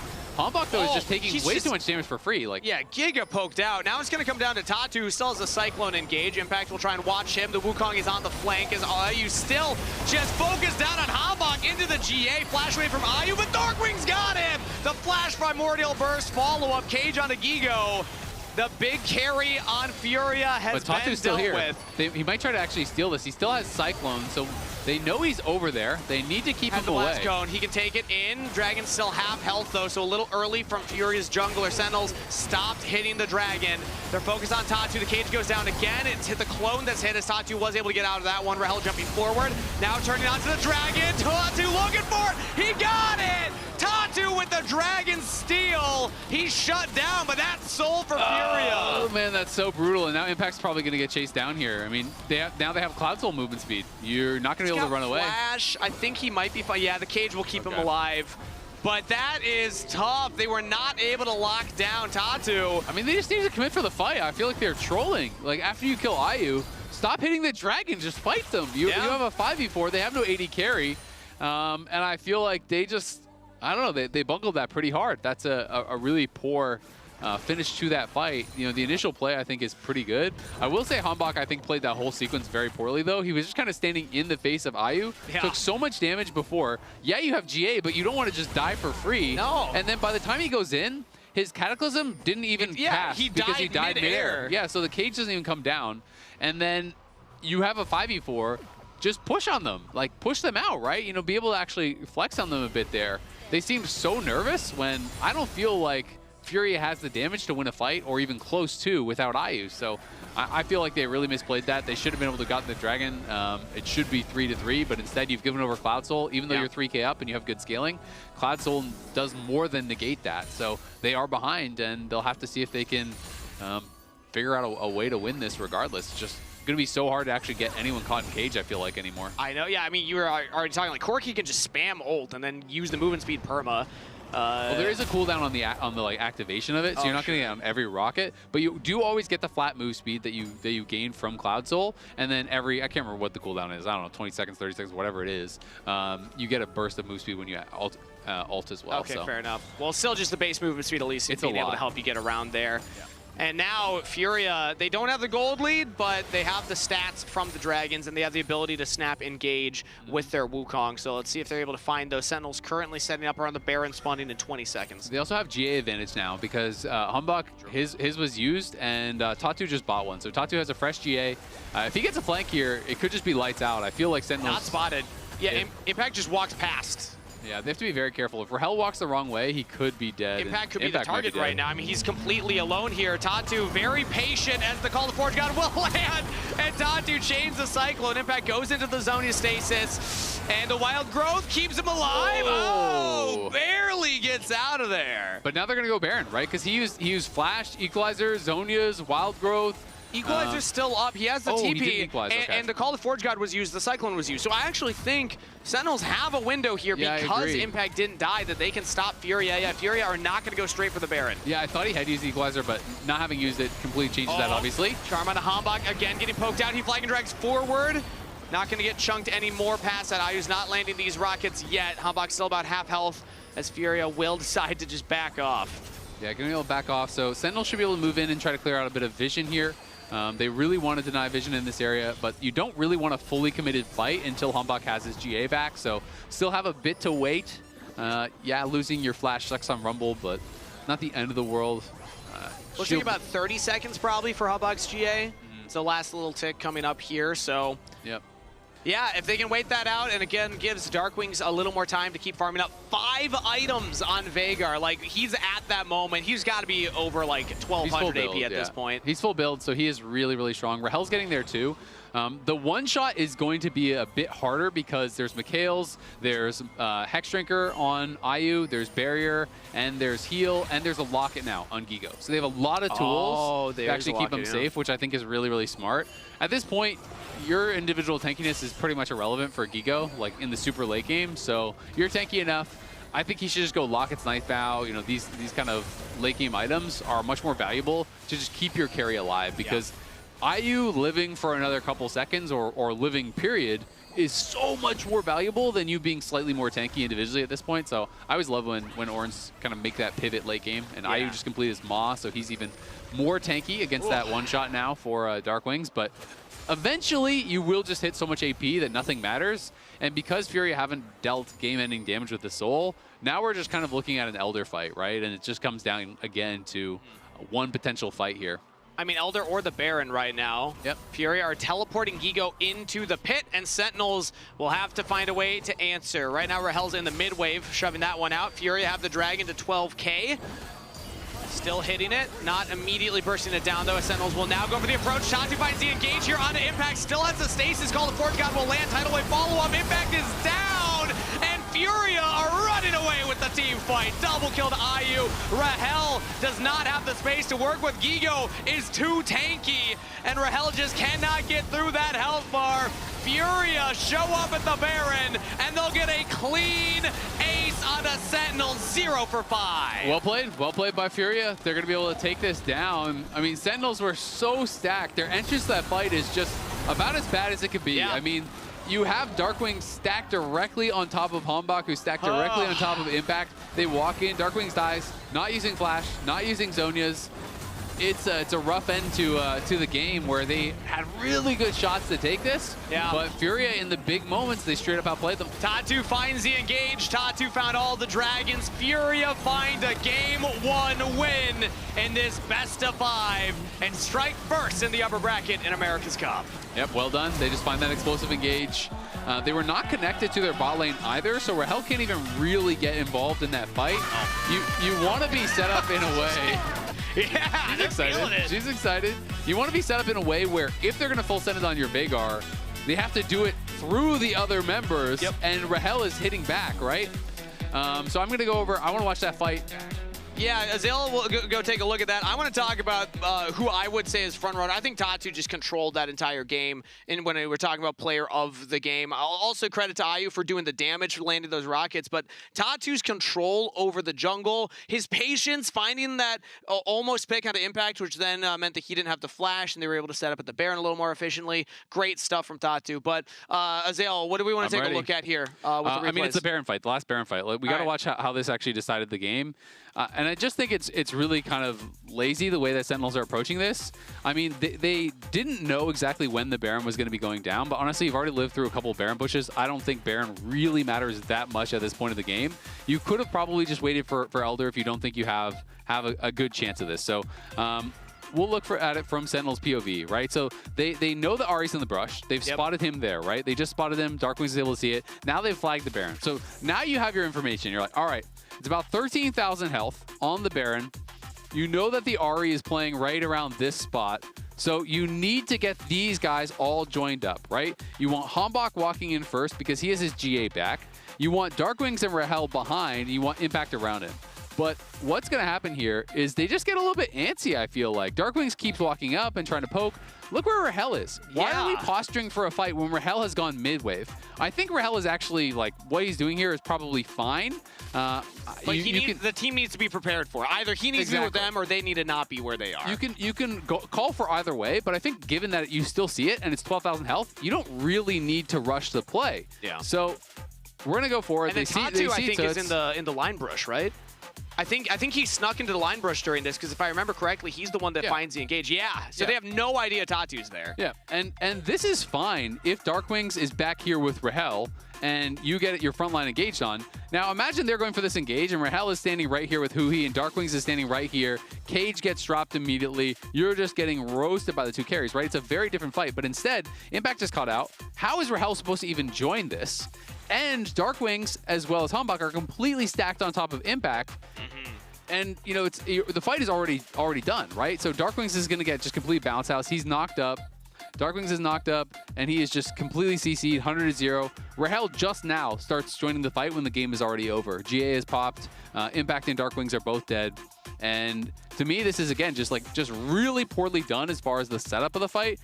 The execution of the fight is irrelevant because you lost it before the fight started. So yeah. I just think that is a really disappointing way to see Sentinels lose that game, where I feel like if you have the correct battle lines and Rahel is there, Darkwings is behind, they engage on Impact, all of a sudden Wukong, Ahri are both caged in, and your carries can one-shot them. At this point in the game, I mean, how much AP did Darkwings have? Let's check. Yeah, it had to have been like 1,200 or something. 1,208. Yeah. So, you know, the chat is kind of like wild, and I wonder if I can even drag that. I guess I can. But you can still see, so between 1,220 and 462 damage just with the ulti. And then one Q is over 1,000. One W is 1,600 damage. A WQ would probably just kill Tuts. Yeah. Or at the very least, you put him to basically no health, right? Yeah. I mean, he has MR, but like WQ and some ambient damage kills you. Sure. QR is pretty much a one-shot on a carry, or they're out of a fight and they use barrier and everything. Yeah. So it's a sad end to the game for Sentinels. I feel like they played most of it quite well, but pretty disappointing stuff. I believe we either have comms listening or the no, PGB? I believe we're going to take a look at the post-game breakdown here. As thank you, Azale, for that breakdown. Unfortunately, Sentinels stacked like Legos, and Furia knocked down the tower. Big damage from Tuts in the mid lane. Big damage from IU as well. And just well played, well executed late game team fights. It wasn't just that one. There were a couple other moments leading up to that where Furia were able to get, you know, better positioned fights. We saw Hambach in that earlier play around the Dragon also kind of having some panic engages and just not finding the right avenue in. So, yeah, this is not the Sentinels I expected to see. They looked much more calm and collected in their first series versus Red. And now it seems like they just, I don't know, maybe they lost some of that mojo, some of the confidence. I feel like they played pretty pretty calm and collected for 90% of the game. I just think they just failed in those The big pressure moments, which yeah. I would say, to me, kind of is what I thought were the strengths and weaknesses of Sentinels. Like, I feel like, you know, when we were talking about Hambach before the game, you know, I was saying I think his early game is really good. Sometimes his mid and late game decision-making is poor. Yeah. And I think that kind of showcased here. Losing the GA for free at the earlier Dragon fight, you know, stepping way too far forward, letting IU just kind of free hit you. Then, obviously, the setup here, it's just a panic moment, right? For a lot of these players, they are going to feel that pressure. Obviously, Hui and Impact have a tremendous amount of playoff experience. Darkwings and Hambach and Rahel have a lot less. Yeah. And I think in these moments, they just kind of panicked and they didn't have the proper setup. Otherwise, I think they could have probably won that fight and maybe won the game. But a man with some great experience, Tatu, the player of the game. Again, he just had such a high-impact Wukong performance. Very impressed. Every time we see this guy on screen, I mean, we like to talk from the LCS side about Inspired and how much he was talking about Tatu last year. And now it's always a treat when we get to view him as North American audiences. So that's game one. Going to Furia. Sentinels backs against the wall a little bit here as they get ready. Greatly hurts the chances of a 5-0. It greatly hurts the chances of a sales prediction. We're going to send a short break before back for game two. Sorry, man.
Fashion is my sedative. Can someone call a doctor or my therapist? I'm too busy getting it. I'm a CEO representative. I'm positive, you're negative. Phantom of your narrative. As I dance, avalanche. I can show you who I am. What? Cold heart, they call me ICE. Everybody wanna be like me. I'm up in the VIP. All these other girls tryna gaslight me. And what? So shocked. Taking shots.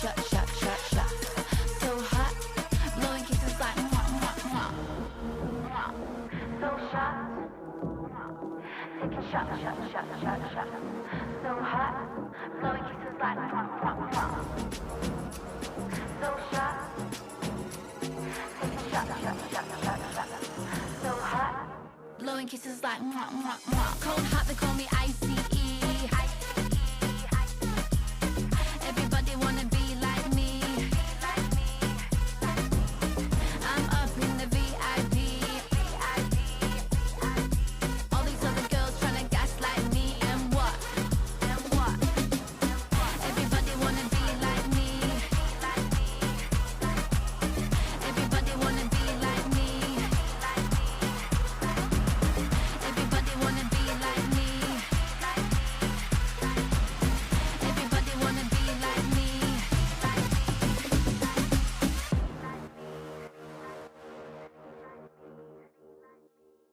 And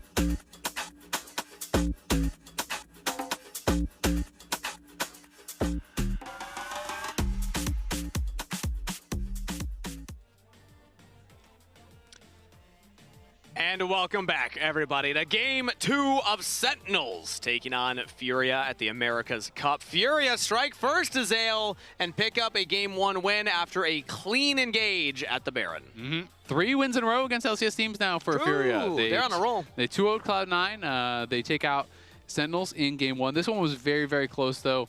Poor execution down the stretch from Sentinels. Definitely could have gone either way. And credit to FURIA for just playing better in those big moments. And now they have that game advantage, and we'll see if Sentinels can bounce back in this second one. Yeah, it was a unique pick for Dark Wings playing the Veigar in the mid lane, and we got to that point where he was able to start one-shotting people, but I hear you have to be able to press your keys to do that, and if you're knocked up by Ornold, knocked up by Namiold, knocked up by Orn Headbutt, that you're not actually, like, it doesn't work. Like, if you press your E, it actually doesn't do anything. Yep. I mean, he after he died and they killed the base, he was still up 3K. Yeah. He was giga ahead of Toots, but Toots did more with less gold and less scaling. So props to Toots. Yeah, he did a really good job. You know, I do think that the vast majority of the game, they played well, but Sentinels, when it mattered, around the Dragons, they didn't execute that well, and at the Baron, that was really bad. That's one that they're going to be reviewing for sure, and one that they're going to want back. Rahel was not with the team at all, but even ignoring that, you can't have 3 players stacked against a team that is full of AoE CC. It's just you're never going to win. Tough approach, and that's also how C9 had lost to FURIA. If you go back a day or 2 days earlier in their best of 3, we saw a lot of like Vulcan flashing in as Leona with the rest of the team not behind him. It was like around the Baron team fights that FURIA is executing, and the LCS teams are not able to do it so far. Sentinels do have a chance to turn it around. Of course, this is a best of 5. And that one was way more controlled. You know, when I compare to the C9 games, I think those ones felt a lot more out of hand, right? Whereas Sentinels, I do think, is playing quite well overall. You know, the early games were solid. They were winning all their lanes. They won really. I think they did well, at least in all 3 lanes, and we're in a good spot. But we will see if they can improve upon Game 1 here and make this a competitive series, or if FURIA is just going to knock both LCS teams lower bracket, which would mean we'd have C9 versus Sentinels in lower bracket, and guaranteed one of our teams will be out. Yeah, guarantee one of our teams are out. Guarantee one of our teams in the finals, if you think about it. Oh, actually, we're already guaranteed for that regardless. Yeah. I'm trying to look on the bright side here, but also, we're speaking too soon. There's more games to be played here. Love the respect for IU's Yasuo as that's banned away. They did pull that out in Game 2 on day 1 of America's Cup, and it's going to be first pick Pantheon for Sentinels. Okay, so Pantheon going to come through. You're already assuming it's going to be Talia unless it does get taken away. But Ashe was not banned, so we're going to get Seraphine Ashe for FURIA. It was banned in the first game, and it kind of works as a double ban because really people are only playing Ashe with Seraphine and only Seraphine with Ashe for the most part these days. So you kind of know if you ban one, you ban the other. It's kind of like when Zyra Khan was super popular, you just have to ban one half of it. So then I'm thinking, so they could lock it in right now as they do. I was also wondering, do they take the Talia? Because Vi's also up, so they could go like Vi Talia combo and then have the Seraphine later on to pick up. But no, they do just log into the Seraphine, and it's not Talia early for Sentinels. It is Jhin Bard to answer that bot lane 2v2. Yeah, exactly. I think it's more about surviving the lane, you know, in this case. When you have Jhin coming through with Pantheon, though, you're thinking about divers that are going to pair well with it on the top side because you don't want to have Pantheon just going on a one-way trip. Yeah. Bard is very effective at setting up the initial engages against champions like this that are quite low mobility. Skarner is an interesting answer. Usually it's one that you only see people go towards later on in the series once all the kind of prime AD junglers are already gone. But Tatsu's going to go towards the Skarner here pretty early, and he is maybe just making the same read of, all right, we have Ashe Seraphine, you picked Bard, you're gonna Tempered Fate on their head, and you're gonna try to full send it, right? And if you do that, you have Encore as the counter engage, and you have the Impale as the counter engage, which can be quite effective. So we'll see how Sentinels wants to ban around that. If I'm FURIA, I'm banning divers. I'm banning champions that, you know, work well for impact and can get into the back line. So I'm thinking Gwen, I'm thinking Renekton, I'm thinking, you know, maybe Zehen and champions along those lines. Maybe Aurora if you still think it's a top laner, I don't think it backplays Aurora. No. Or, well, I mean, he might play it, but I wouldn't want to see him play it. I just don't really associate those types of champs with his success, honestly. And Darkwings is not really the diver type of player. So I feel like for Furia, you already know Darkwing's probably going to play Control Mage, so just don't worry about that. And I would just kind of target Impact's pool. Because if you just have Impact on a tank or whatever, Darkwing's on a Control Mage, what does Pantheon do this game, right? It's going to be much harder for him, as Renekton would be the obvious one. No, they go for the Talia. So they still say, we can't ban out all the diving top laners. Let's just take away the mid lane combination with the Pantheon instead. I honestly thought that they would have just maybe taken the Talia, but they're going to go a different route. So are going to save one ban for that. I felt like when it fell through the first stage, they might try to just grab it for themselves, but it is going to be probably the Akali ban would be my guess, since I don't know, they're going to go Jax. Interesting. So Akali is going to be left up. Not too worried about that for now, but Syndra will remain on the ban page here for Toots. Yeah, Pantheon, when I think of like Akali's strengths, having a point-and-click stun to set up, then follow-up CC from something like a Jhin can get scary to play a squishier melee champion like Akali if you're going into the Pantheon's range. So maybe that's where Sentinels is coming from also. It's like we already are kind of showing a tool to just point-and-click, stop the Akali in her tracks. But that being said, he presses stun as you press Shroud, and then you're just invis, and you're not actually getting anything out of it. So you still have to have the AoE damage to actually kill them in it. Honestly, I can't think of what picks Sentinels could go for that would make me like their draft more than Furia.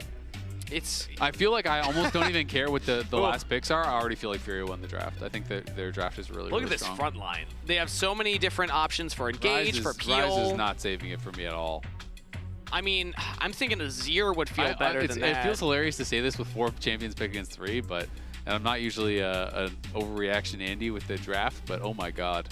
All right. I hate our draft. We're going the Rise. I think we're going down 2 games. Anivia is up. I am imagining Toots will just play that. It's a classic counter into the Rise around the world right now. Remake? This draft looks horrible. Sentinels had a bug, actually. Who is killing Sion and Skarner with a Seraphine behind them, by the way? I guess Hen? Are you more convinced now? You got your dive champ. Nope. Nope. Okay. I mean, you can win any game, very clearly, right? You can win any game. I feel like Akali is weird and would not fit this draft, but he's maybe just going to do it because he's an Akali guy. I feel like you just want to play a control mage with this. Okay. So I think that is a weird, disjointed 5th pick, to be honest, but maybe it doesn't matter. I just feel like their backline will be so hard to actually deal with. Obviously, early game can change things a lot, and I do think the Akali pick was not good at all. I don't think Akali makes any sense. Did that save our picks? I think it helped us a little bit, yeah. It helped us a little bit? It did help us a little bit. We need to hope, because I was on your page when I saw the first 4. If they just go control mage here, I'm like, how the hell are we getting to their backline and killing off Ashe and Azir or whatever, right? Like, I just don't see it with Impale and Encore and all this CC that could come through.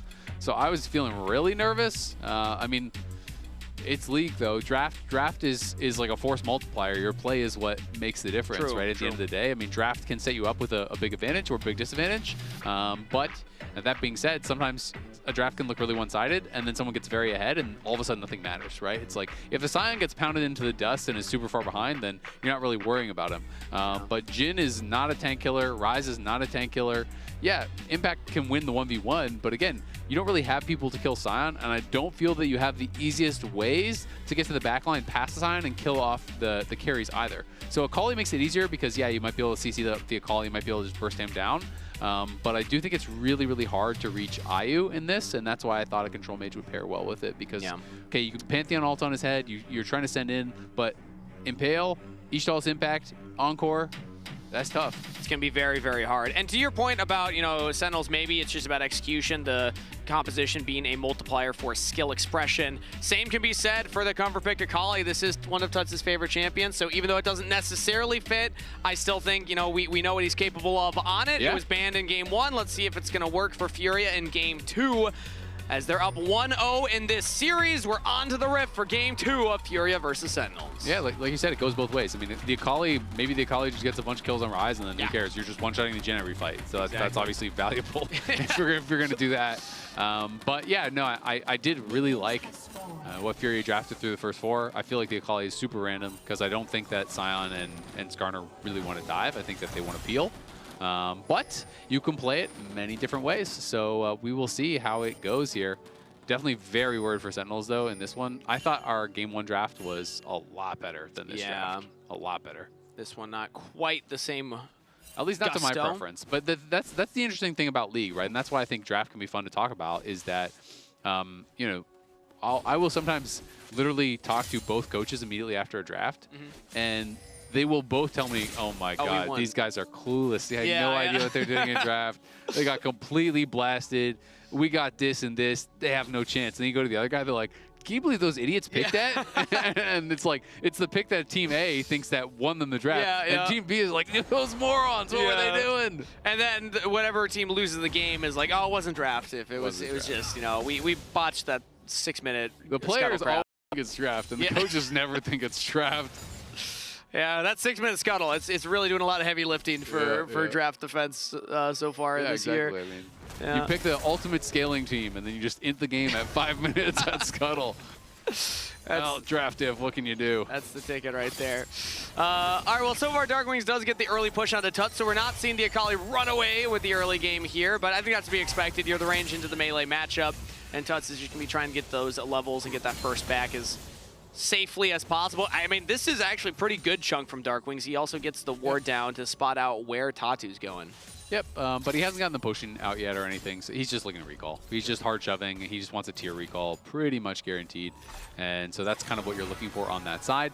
You do have to give some respect over to Tatu in that threat of a gank. So who he was at least threatening that he could have warded. You know, he's walking over and say, "Hey, I could have dropped a ward over here." So we'll see if Phantom ward, yeah, exactly. We'll see if they do try to do that. Those kind of plays are the plays that don't do anything when you're playing solo queue because no one's good enough to even track it or react to it. But the fake warding can actually be a big deal sometimes in pro play, which is kind of fun. When people just walk out and they're like, "All right, he has a ward here," and then you drop your ward later in a different spot, and people try to circumvent that ward. They're playing around it. It doesn't even exist. So I always think that's cool. Ooh. Nice trade from Impact. He knocked W onto Gigo, and Gigo should be able to walk away from that one. But cooldowns are too long at this point, but that was still really well played. He has knockup prime, so he goes in, knocks him up, hits the dreaded return. If he gets one more knockup, maybe he could get a flash, but nope. Gigo just has to walk away from the wave. I mean, he got a CS advantage there and got the wave shoved in, but Impact showing the strength of the Zehen in the 1v1 matchup. Yep. Wave's coming towards him, though, so honestly, he doesn't really care. I mean, yeah, Gigo is lower on HP. He lost the trade, but truly, who cares? It is Sion, and you are farming, so that is... As long as you're farming and not dying on Sion, you're kind of just winning, right? That's kind of how the champion works. Yeah. So... there's a lot of matchups that it's like, oh yeah, this is really good into Sion, you know, like Renekton and Aatrox and Zehen and all these things, but largely unless you can really slam home an advantage or create a huge gold lead from that you can turn into a team fight advantage, it doesn't really do anything. One day they will release a top laner that can actually just kill him, as who he has to flash away. Ayu got back into the lane, and the focus fire, first blood to Furia's bot laner, and it's going from bad to worse for Sentinels, as now Impact's getting ganked up here. Hambach will come in. Impact's buying a lot of space for it. Flash forward from Hambach. They get the kill onto Gigo, but Impact is so low, the Sion will chase him down with a couple autos. Bop, bop. Trades the kill back. Dude, Sion Zombie is way too fast. It's so fast. Like, what is that? He's half a screen away from Impact, and Impact never stops running at any point, and it still catches up and kills him. Yeah. That is wild, but good job by Hambach getting in there and getting a kill back, but who he really messed up on bot side, that's a Ghost Ashe. So if you overstep like that and you get rooted, you get slowed down, you are not getting away in a long lane unless you're hugging the other side. You need to be playing to the left side and try to actually use Magical Journey. Like, that is the way you actually disengage from those. Yeah. So when you're on the right side here, yeah, he's just not going to work, right? And you know it's warded. Like, the only way out, I feel like at that point, is he needed to probably try to flash left and Magical Journey through that fat wall. He's trying to Magical Journey through the alcove. You can't find the angle. Yeah. The angle is really slight there, and yeah. Oh, I actually didn't see the start of this. They were setting up for a dive. Yeah, he was actually in a forward position. So it wasn't Impact to like push too far forward. It was Impact setting up Hambach, and then Tatu was just there already. And then we see the rest of this. Yeah, that's a fast time. They bait you because he has 4 abilities in zombie form. They all do the same thing. It's just go faster. Run at him. You have 4 abilities, but you press one of them and they all go on cooldown. Yeah. So, do you have 4 abilities or do you have one ability? You have one ability that you can look at a lot. Oh! Photo finish escape from Dark Wings. I want to say that was sub 10 HP. Yeah, it has to be. You Sometimes can barely lucky. even see that health Sometimes bar. lucky. Sometimes. Uh-oh, Huhi though. Huhi's gonna has die Tatu again. right there. The Excel Impact will land into the wall. The stun from the Skarner, but the Magical Journey over the wall. Cosmic Binding. Hambach goes through as no the rest damage. of Furia bot lane follows up. Dangerous Assault will absorb a lot of the cooldowns. They got Tatu, but Hambach will fall as well. Flash forward from Ayu. What are you doing? Double kill to the Ash. Huhi has 1 HP. What is he doing going back in? He hit the binding. It looked cool. No, it didn't. Didn't look cool at all. Looks cooler in the gray screen. All right, Impact goes for the Grim Deliverance. Doesn't have enough damage, though. And Gigo's able to back off. Okay. Okay. It's looking bad. Okay. It was looking bad in the draft, and I think it's looking a lot worse in the gameplay. So, Unbox 2-1. yep, that's true. Kind of exciting. Yeah. If you just don't look at the bottom Just two. really, yeah. Don't look at the bottom half of the scoreboard. Yeah, I will say I underestimated Sentinel's damage a bit here. They played it out pretty well. Hui's able to kite out, good binding. They had the Deadly Flourish from Rahel, so really good CC chain in onto Tatu. And they are able to knock him down. Hambach did a good job absorbing a ton of that damage, but then Hui had no business walking back up here and gives over a freebie. I mean, Rahel still has good health, but Yeah. you just have such low consistent damage. That is always the problem with Jhin, unless you are very far ahead. I just feel like every time Jhin gets picked, you can pretty much, it's just a scheduled loss. It's just, you're just accepting defeat when you click Jhin, you're like, yeah, Especially before I'm the top kind of down to laner's lose picked this in. game. Let's just go Jhin. Yeah, if they're showing like Renekton or like Gwen or something, maybe, you know, something Jhin I can don't actually know, do man. damage It sounds to. horrible against those two. Okay, what would it feel not as bad against? There's nothing. That's why it's Jhin. If they're showing Aurora top lane. Yeah, then you're going to die to the Aurora. You can throw a W before you die. Yeah, can you? Yeah. Just a little deadly flourish on the way out. I'm telling you, man. Jhin is just a scheduled loss. It's, you lock it in when you're down to lose. It has. Let me look this up. Dude, its win rate in LCS this year is crazy. I would say Jhin players are probably upset with that statement, but I know in 80 carry players, they're probably like, yeah, I mean, come on, buff our champion. Azale knows. I mean, Jhin just sucks. Spot lane is super OP. Tut's actually taking some big damage here from Dark Wings, but is able to back off just fine. Doesn't go for the all-in. Are you looking up win rates? What are we looking at for Jhin here? I'm trying to find the win rate. All right. Well, all you're doing for that, or looking at for that, Hambach's going to go for a reset as Tatu is on the bottom camps. And the wave's going to shove away from Sentinels here. Looks like they have more caster minions in the wave right now. They got to be careful as the Skarner could look for a play onto them. But Hambach will actually head right back to the bot side. He has the Grand Starfall. He actually might just look to use. He's got no camp. So like Hambach has to be looking for something down here. All right, we got the 36% win rate. Honestly, it's not as bad as I thought. That's still kind of low though. It's 43 Grand Starfall, globally. we're doing. They throw out the Tempered Fate onto Ayu. The Encore will land only onto Hambach, but it was buffered. Ayu's able to sidestep the Deadly Flourish as Tatu comes in. Hui cannot land the stun. Tatu just Ixal impacts into the wall in mid lane, though. We have a 1v1. Dark Wings again escapes. Die from Hambach, but Tatu flashing forward for the kill. Hui's going to go down as well. I don't know. We need to go under that turret. Why are they trying to go for two different people? Hambach is trying to solo the Seraphine while the bot lane is trying to kill Ayu. Ayu has no flash. Yeah. Why didn't they just kill Ayu? It makes 0 sense. Try to return again from Impact right there onto Gigo. He's trying to find a solo kill up top side, but it's just so hard against the Sion, and he's actually pretty low himself as on top of Onslaught goes out. Grim Deliverance will be flashed by Gigo, throws back with the Primal Scream, dodging the Decimating Smash. Impact, fancy feet right now, but he's low on mana, low on health. Gigo will miss that Q, and Impact will actually trade back with another Dreaded Return, heals back up with Grasp of the Undying, and he bought time for Hambach to come in, who uses the W to get in range for the Q. Gigo's got the shield. Yep, Gigo going to be able to survive there. Good flash on the Grim Deliverance, keeps him alive, and Sentinels aren't able to get one kill back. But yeah, that bot lane dive was actually crazy. That was big. I don't understand why they split. Like, why are you focusing the Seraphine, who is actually the one who has the flash? Oh, Ayu slowed. Captive Audience did land, and that sets up Hui and Rahel to just chase him down, shut down, and much needed gold to Sentinel's bot laner. That's good. Ayu with a little bit of int, a little bit of little bit of We load donation, him. you know. False sense of security. You That's know? good. Okay, they were feeling very secure after that dive. Okay, let's watch this one more time. So yeah, Ashe has no flash. Okay, I guess Seraphine still had no flash too, but I just don't understand. Like, pick one target. Our whole combo is about stunning into Deadly Flourish. Pantheon just needs to W the Ashe and then Deadly Flourish out of it. Ashe dies for free, and then you can't even have this fight. Like, you don't have to worry about getting pulled under the tower because IU's dead and they're just running away. So I just truly do not understand what the communication could have been there. I'd be really interested in the comms because that just feels like, I don't even know. I just truly cannot understand what the communication could have been there. To get the crowd moving. He was the one that actually impaled Hambach underneath the turret there as Darkwings yet again in a 1v1. Tuts is really trying to find these outplays.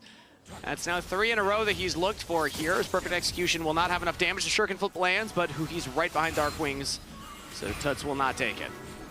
Yep. Good pressure there from Tuts, but yeah, thankfully for Darkwings. Got pretty lucky, lived with 10 HP on that first all-in and has been able to survive the next couple with calm play. Just kind of using the Realm Warp to get out. I mean, Impact, you know, he's smacking Gigo a little bit, but it's the damage is not very threatening, and Gigo's kind of hit that point where Sion very quickly hits, where you are just not threatened.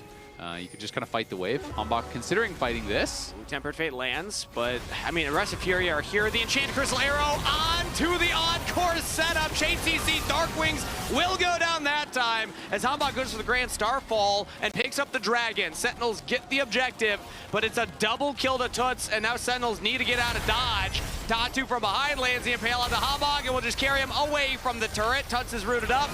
But Rahel just does not have the vision, does not have the damage. Hambach tries to trade it back, but IU will get the kill.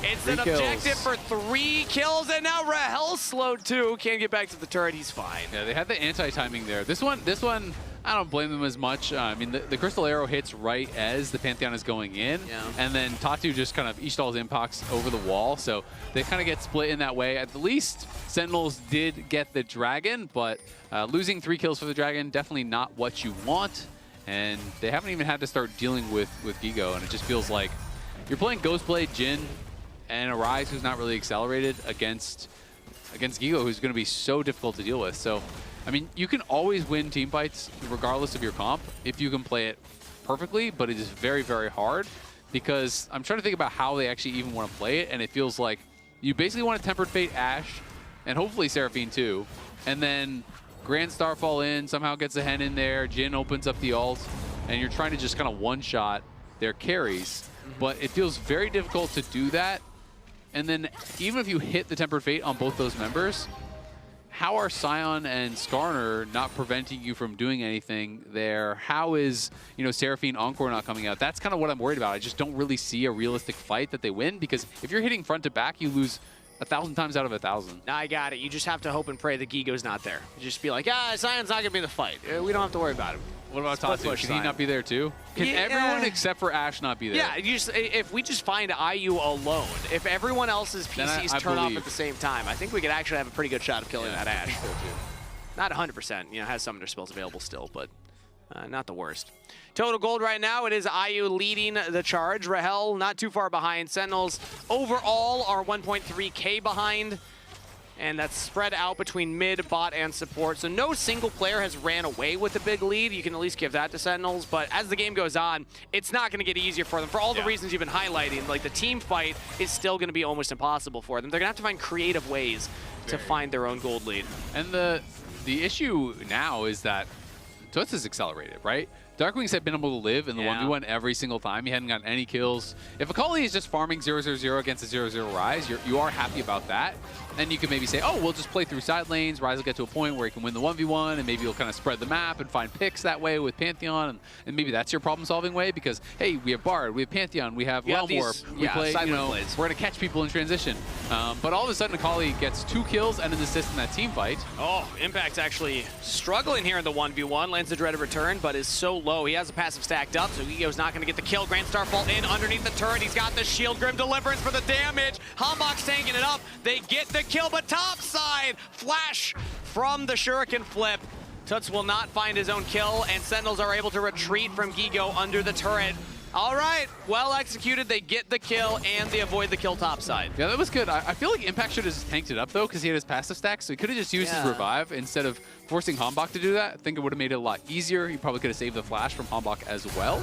But Darkwing surviving, we're gonna look for a pick. Call here onto IU. Jojo's gonna try and body block as many of these as he can, but now the Tempered Fate. Darkwing's on the flank. Tatu trying to get onto the rise. He's all alone. The rest of the Sentinels are trying to get in there as the Impale will land on the 2, but Jojo and IU are split from Tatu, teleport in from Tuts. The Akali trying to get the damage in. Tatu will get the kill onto Hui. Tatu is still alive, and Furia are just running through the health bars of Sentinels. A double kill to Tatu. Tuts on the killing spree, and Furia will get the Herald to boot. Yeah, those last couple shots from the Jhin curtain call did not connect at all. The third and the fourth shot both missed, which honestly was pretty surprising. And then IU survives. As long as he survives, things are going to look good. And this is kind of what I'm talking about, where it's so difficult. I mean, yeah, Zehen was not there, but the whole team wasn't there for Furia either.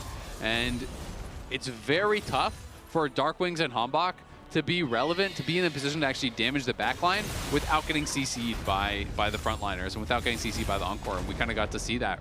And now it is a 3,000 gold lead here. So here it is one more time. I mean, IU steps too far forward for sure. Nice deadly flourish. And they stun him up. Starts great. It does start great, but both the third and the fourth shot missing is very surprising. It goes, splits the uprights Double there. Flash, Yeah, I mean, had he been able to connect onto IU, it could have been pretty good, but then Hanbok, this kind of comes back. This is a good example of how League of Legends can really snowball from execution.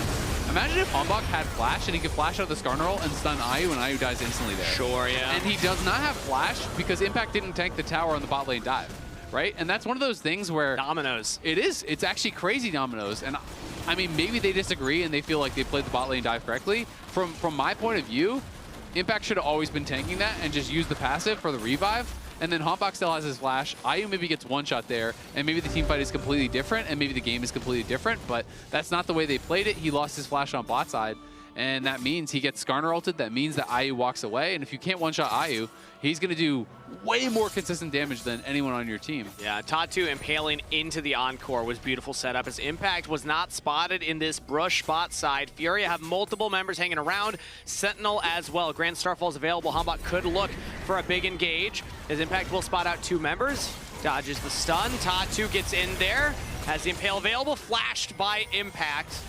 So Summoner Spell committed to survive as the Herald was dropped, and it will not get the charge. The arrow goes wide, and now they get into the Herald. The Cosmic Binder tried their Tempered Fate will block at the Encore onto a couple members, but Sentinels still fancy themselves an engage. They got Tatu's flash out, as the rest of Furia can't quite get into the fight yet.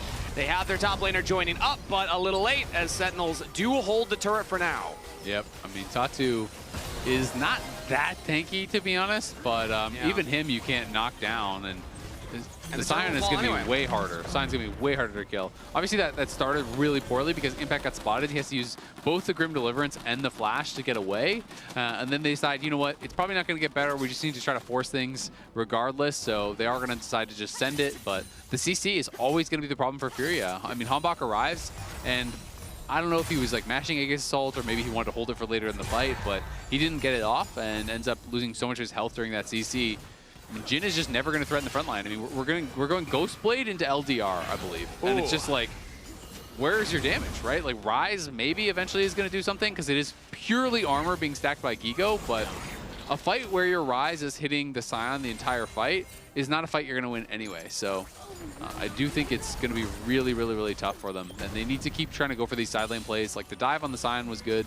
If you can get a bunch of kills through that sort of a style of play, then that could be a way in. But Furia just have to keep doing what they're doing. Just show up for every objective and just make it tough for Sentinels frontliners to ever actually get onto IU, and you're going to be good.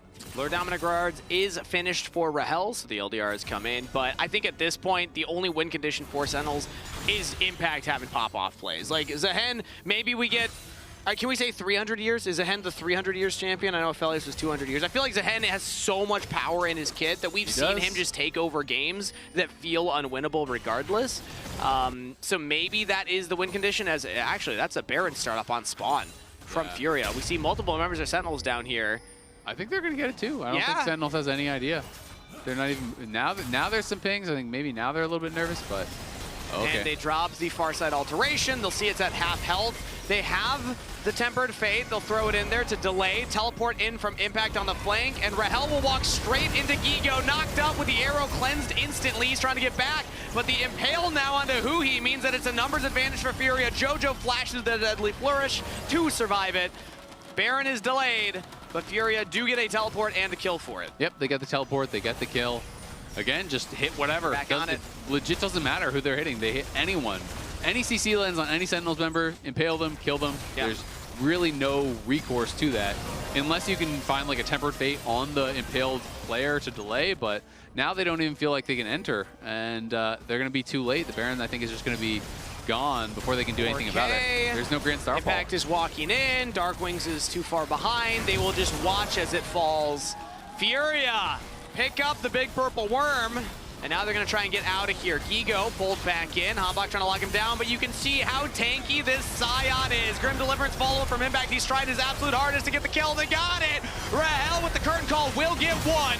Zombie form Scion in the fight, can trade one back, but the Zehen has the passive, has the revive, and now it's up to Toots! He got onto the carries, the Akali unleashed, but now CC, now knocked up, gets the double kill, but will go down. Sentinels get a shutdown to Darkwings and do win the extended fight. That was actually really big for Sentinels. They just full send it. They realize how bad of a position they're in. You just need to keep trying to fight. And this time, Darkwings actually got into the backline and put so much pressure onto IU and Jojo, which was really well done. And then this knock-up in that final moment, it looked like Toots got knocked up either out of his R2 or his E. The knocker from Zehen canceled that, and that actually helped to keep him alive. So they already secured this. We knew this was going to be gone. And then Gigo gets a little bit too confident. The rest of the team is all walking the other way, and it's warded. You can see in the top left of your screen. So they're saying, all right, well, we're just going to keep hitting you. And they're not going to stop chasing you because they know the game is just going to get worse and worse and worse. So they full send it. Impact has his revive ready. Tatu does survive for quite a while. It's a great encore, but then look at Hui on the side and look at Darkwings. Darkwings gets into that back line, is landing a ton of damage down, and then track Tatu as he gets knocked up right there. Impact. Out of the air, gets knocked up. The blast cone gets taken away, so they knock him down as well. And that is a lot of gold back there for Sentinels. They would love to grab this dragon, but doesn't look like it's going to be possible because Darkwings is topside, and so is Hambach, so that's going to be furious.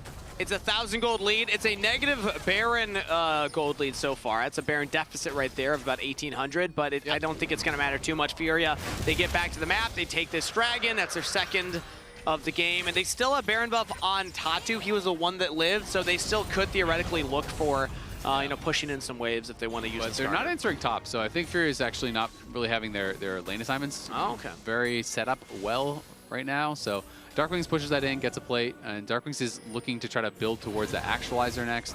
Once you get that, his Roa is just ticked over to 10 stacks, so he's level 15, and Impact needs to run. So far losing the 1v1, will Grim Deliverance away as the arrow barely misses its mark. Impact will be safe for now. Yep, gonna stay alive. You just have to play. You are weak-sided right there, and you got to play really, really safe. They're going to go for a dive. Ooh, I like that from Hui. Stopping the turrets.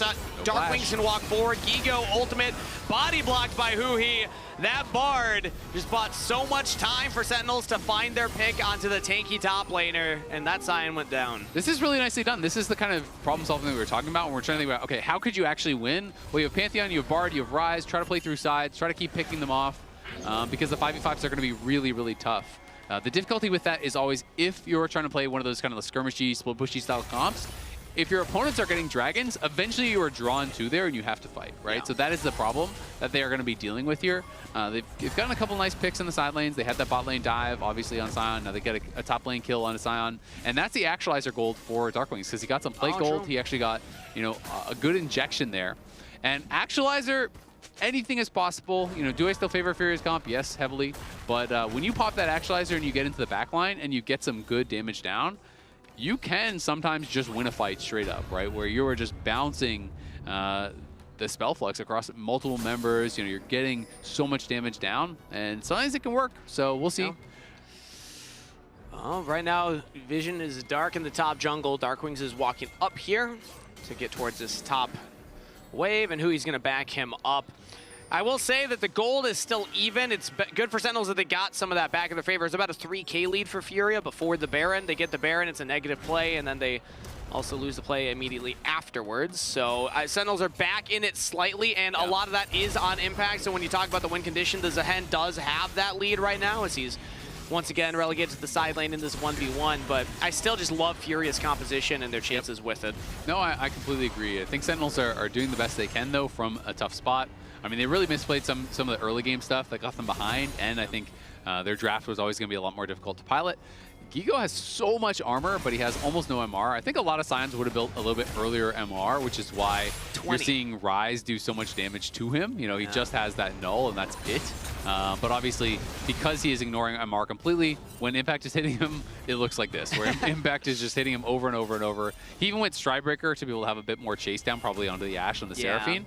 And it's going to be a very long fight if it were ever Impact killing Gigo. Yeah, but I mean, unless Hanbok's also hitting him, because that's where the Black Cleaver is. You kind of want the stacks to shred some of that armor before Impact's able to really do any damage to him. I agree that Impact's job is going to instead be focus on the carries. Because, like, theoretically, let's lay the hypothetical here. You're ignoring Sion in the fight you win. If you ignore Sion and you just dive the Ashe, I know it's tough with the Seraphine. Like, it's not going to be an easy job. But, like, if you can just kill the Ashe and kill the Akali, like, the Sion threat goes way down because he's not going to be doing the damage himself. No, it's completely true. I mean, that is always the case with these style of compositions. Akali even has very low consistent damage, right? So if you one-shot the Ashe, and even just the Akali is fine, whatever, if you one-shot the Ashe at the start of a fight, you do have a really good chance in those fights because Skarner and Sion and Seraphine have some upfront threat with their ultis and with that CC, but it's not long-term. You know, it's going to really plummet after the fight goes on for a bit. So that is obviously the glass half full.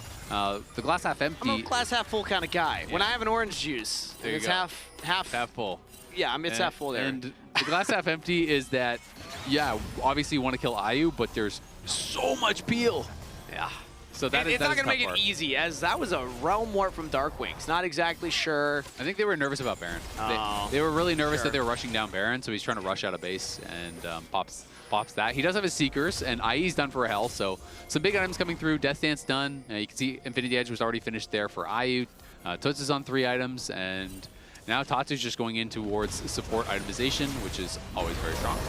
As we have Gigo actually starting things off on Impact right now. Nice interrupt onto Tatsu's engage, and Impact gets a huge Grim Deliverance on the multiple. Tuts on the back line, gets onto Hui, but he flashes to safety as Impact trying his best to get onto IU. Cannot kill the Ashe, goes into the stasis. The resurrecting now. Ixtal's Impact under the turret, flashes back into Furia's jungle, but they can chase him down. Dreaded Return will land onto multiple members, but it is not enough. Impact tried to get onto IU, but it's easier said than done. The Seraphine keeping the Ashe safe. Everybody keeping the Ashe safe, and now Sentinels only have 2 members left alive. They only picked up the support. 1 current call lands, the second will not, as they're able to back off there. And actually, nobody down on the side of Furia. Yeah, I mean, Jojo didn't even fall. Toots just destroyed Darkwings. Darkwings didn't even use the stasis, so I'm not sure exactly what happened there. Because it seemed like a pretty good start to the fight. I mean, they jumped in on Impact. There was clearly some miscommunication, as they're going to try to just secure this. We'll see if they can rush this down. It's the solo laners. This is going to be a 2v2. Gigo and Toots just jumping onto Hanbok. It is smite secured by the jungler, but Toots will get a kill for the effort, as he'll also follow up on the portal from Huhi.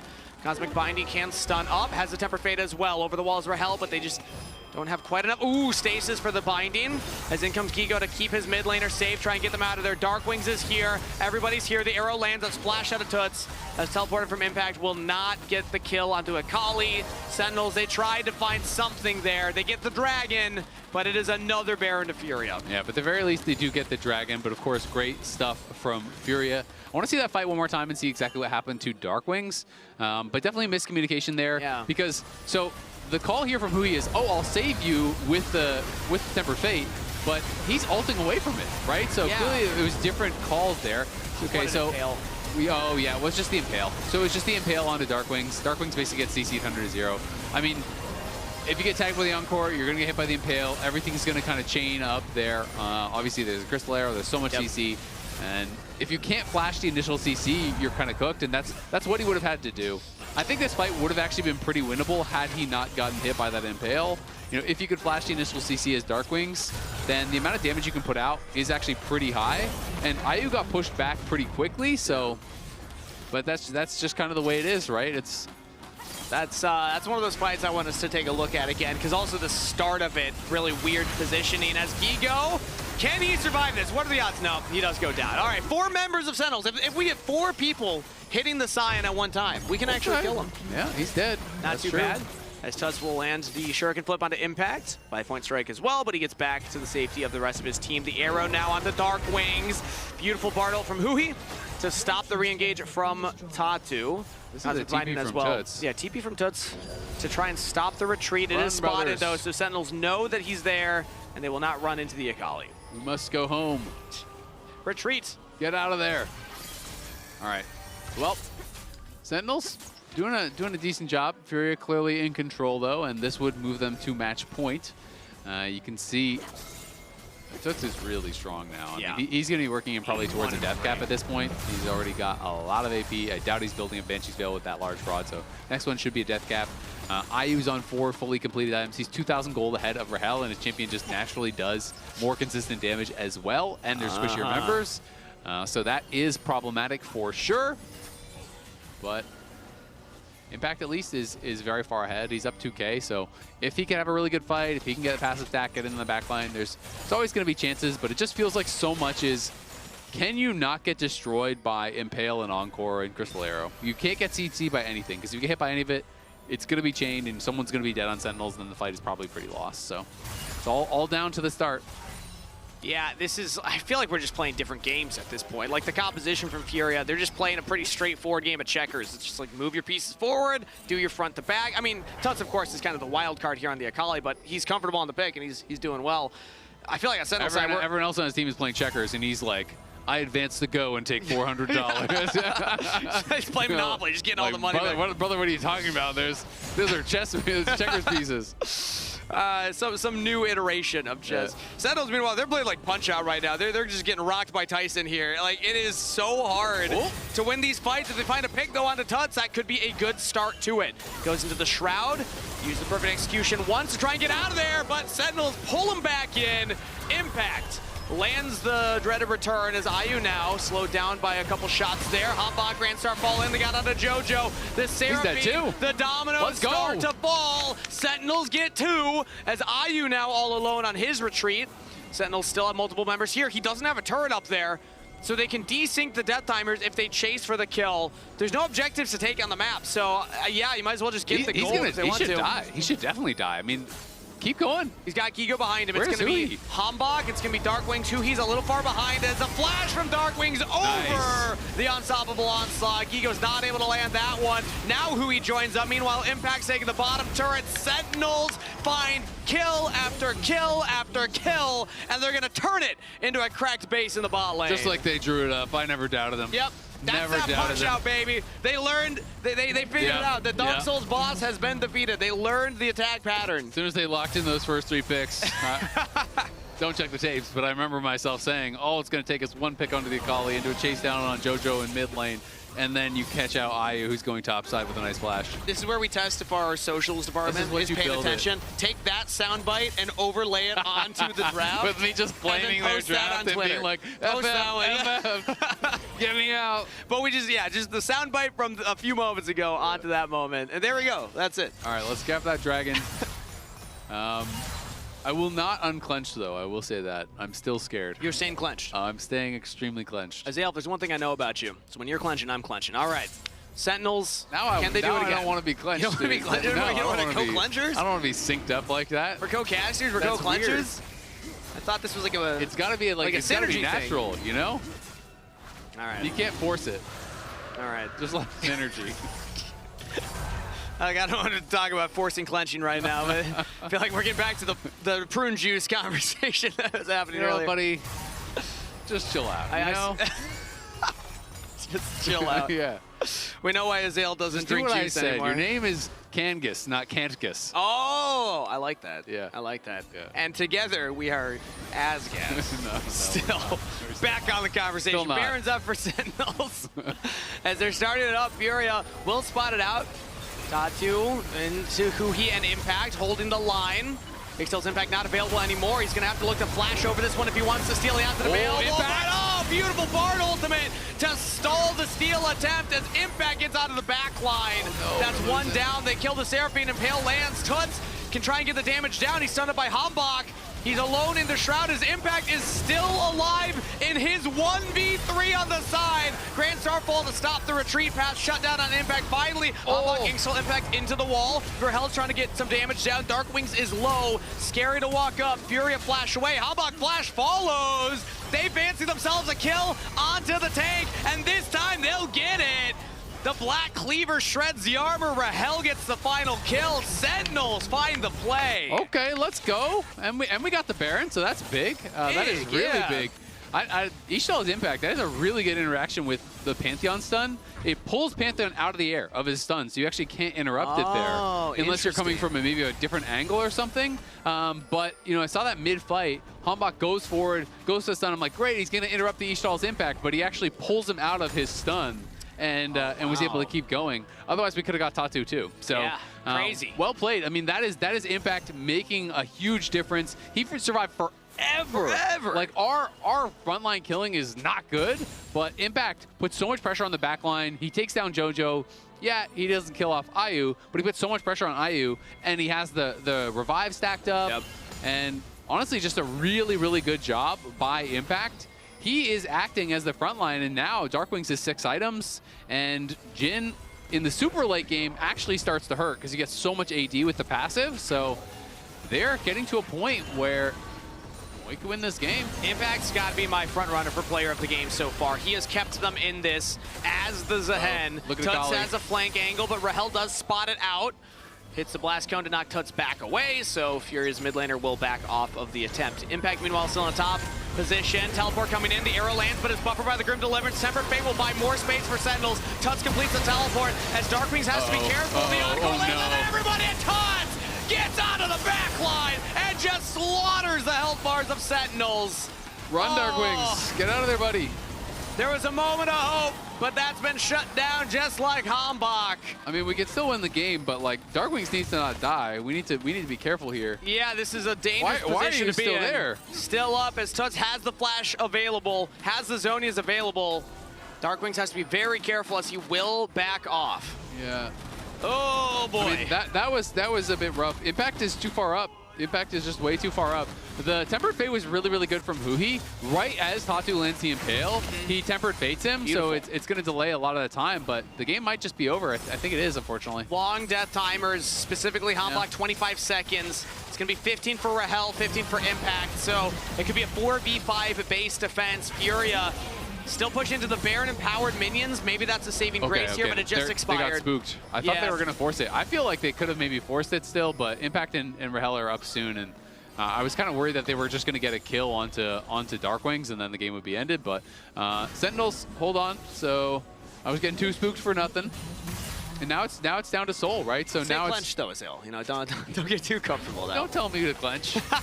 I'll clench if I want to. All right, fair enough. Tatu is the focus right now. Decimating smash from Gigo right onto 2 members, as it also buffers the Tempered Fate with Unstoppable Onslaught. But ultimate used from the Scion as Dragon spawning in 40 seconds. Should have it back up by the next fight, but Sentinels for right now can get the vision control around the area. Oh wait, they spotted him, but okay, the recall finished. Damn, that would have been huge. All right, so we're still alive, but yeah, some bad things happened for sure. We stacked up before the Encore, and JoJo completely owned us. I mean, when you see Tuts is TPing in, and you see the Encore hit Rahel, and then the double root, you're like, okay, I've seen Jin is one shot for sure. So that is tough, but it is still Sentinels in with a chance. They played it out way better than I thought they could. I just feel like this comp is hard to pilot. We'll see if they can make it work. Now with Super Minions in the mid lane, Sentinels are fighting for control over the river. Damage on the Gigo, as Furia are stacking up for their approach at Dragon Soul. This would be Infernal Soul for Sentinels. Impact has a flank angle right now. Sentinels need to be careful about grouping up for the Encore, as the arrow will go out. It lands here onto Huhi. Focus onto the bar, but instead they turn on the Darkwings, who's too far forward from the rest of Sentinels. Huhi mistiming the Tempered Fate to try and save his mid laner. Darkwings goes down, but he might be traded for Tuts. If they can get the Akali, it could be worth. Flash of the wall from Tuts, and he takes down Huhi. Furia will not lose their mid laner, and they'll kill Impact out of the Zahen passive. Sentinels do not win the Dragon Soul fight. Crucially needed for them with 2 members left alive. Furia will say they don't have the numbers. We're just gonna go straight into the mid lane. Hambach will try and Grand Starfall to clear the wave, but there's just no shot. Furia have done it. Going up 2-0 versus Sentinels in this best of 5. Just keep the wave safe, stop the backs, walk it in. And Furia, Azael, they came to play some League of Legends today. CBLOL go up 2-0 in the upper bracket. Brutal, brutal. We're gonna have to go to the ADPC. I want to see this last fight again. Yeah, go take a look at that, Azael. While you're doing that, I'm just gonna say how impressive from Furia to not panic, to keep focused. They never stopped fighting. Like, even though Sentinels were finding a couple of plays, they found that one pick on a Gigo that then turned into a kind of cascading teamfight win for them later on. And then Hui having a couple of really good tempered fates to try and follow up later on. Like, Furia never gave up, and they were able to find these plays. How is the replay looking, Azael? Do we have it? It crashed. Oh, that's unfortunate. So we might not have the replay for this game. No, I don't think we'll have it, unfortunately. Unless I can get into it through like match history or something. No. All right, well, that's unfortunate. Maybe I can bring it up on YouTube. Maybe we can do this a jank way. Take a look. See if you can do that. Because there's a lot of like really clutch moments from that game that felt like Sentinels could have found the way to find the win. But again, Furia at the end there, I think Sentinels, it had to be like desperation engages back to back to back, basically.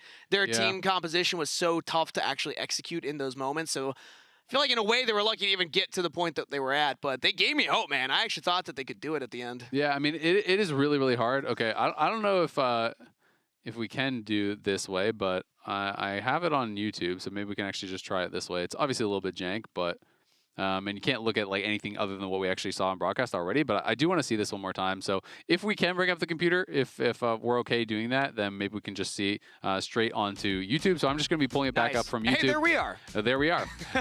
So I wanted to see what kind of happened with Darkwings in this fight. I want to watch this fight, and then I kind of want to watch the previous one. Okay, sure. Because Darkwings died without flashing again. The same thing happened at the end of the last game. The execution has to be so good, obviously, from Sentinels in these kind of late game fights. So Gigo's trying to take space. They're going for the Crystal Arrow. Darkwings is just kind of in a very risky position again by himself. Clearly doesn't feel like he wants to play front to back, so he wants to play on this side spot, but he's a little bit too far forward, right?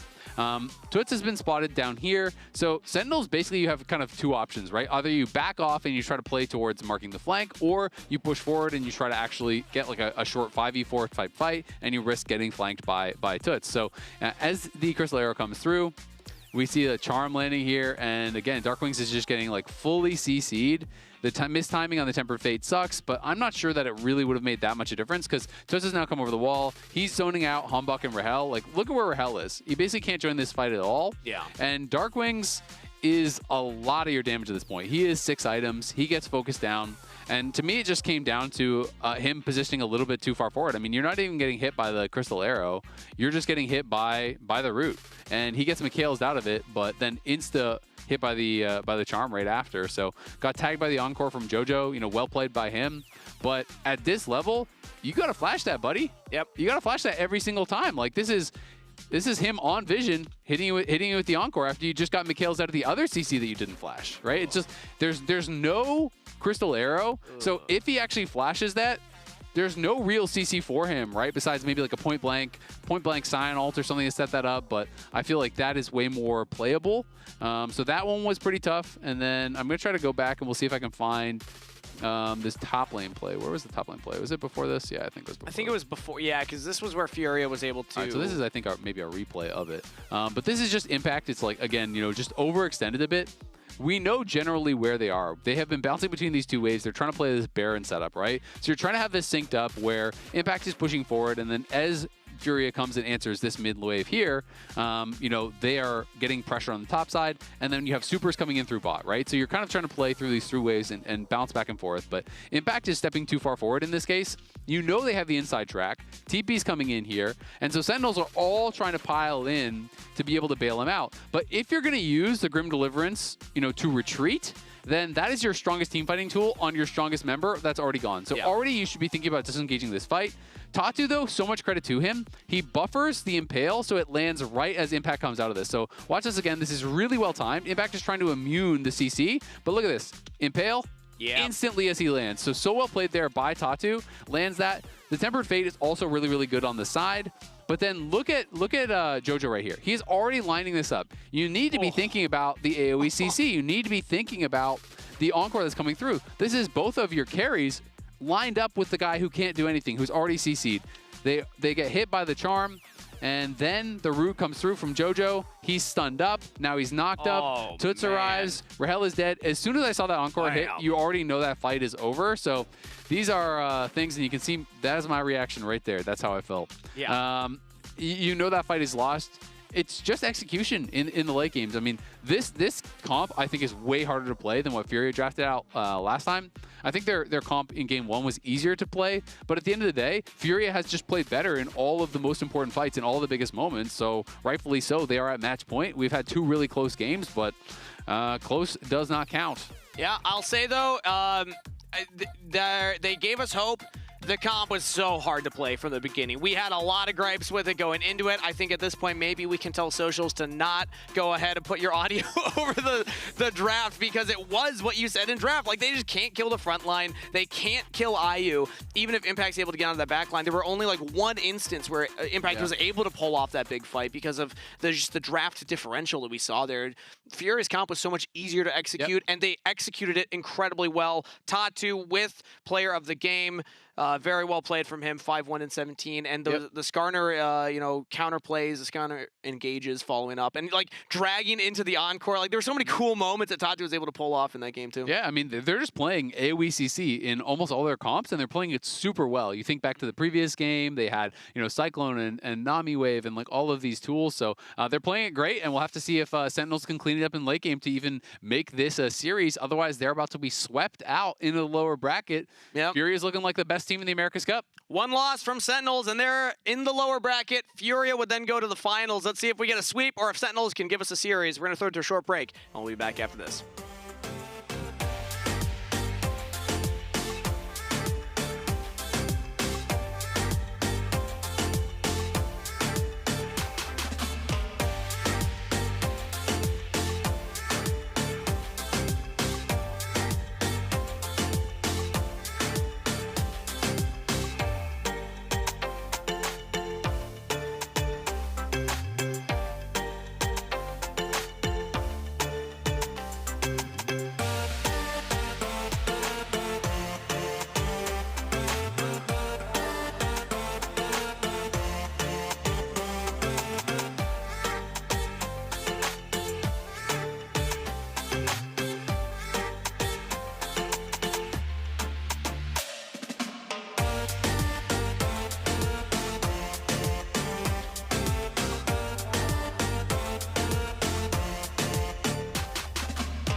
And welcome back, everybody, for Game 3 of FURIA versus Sentinels at America's Cup, where FURIA are 2-0 and undefeated against the LCS so far. I don't like that. You don't like that? No.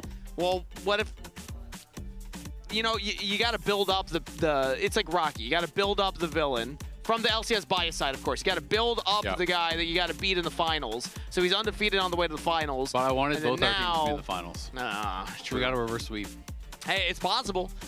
Well, how likely, though, with how Sentinels are playing right now? Because looking eye test, kind of shaky. Yeah, I think Sentinels are... They're playing a decent series as far as, you know, when you're looking at the majority of the play, I think they're playing pretty well in a lot of different circumstances. I think they did a good job of playing the sidelines and you know, putting on pressure with, I think, a tough-to-play comp. But if you're going to play a comp like that, you have to execute at a really, really high level. Yeah. And in the team fights, they have failed to do that. You know, a couple games in a row in those late-game moments. It is FURIA who are...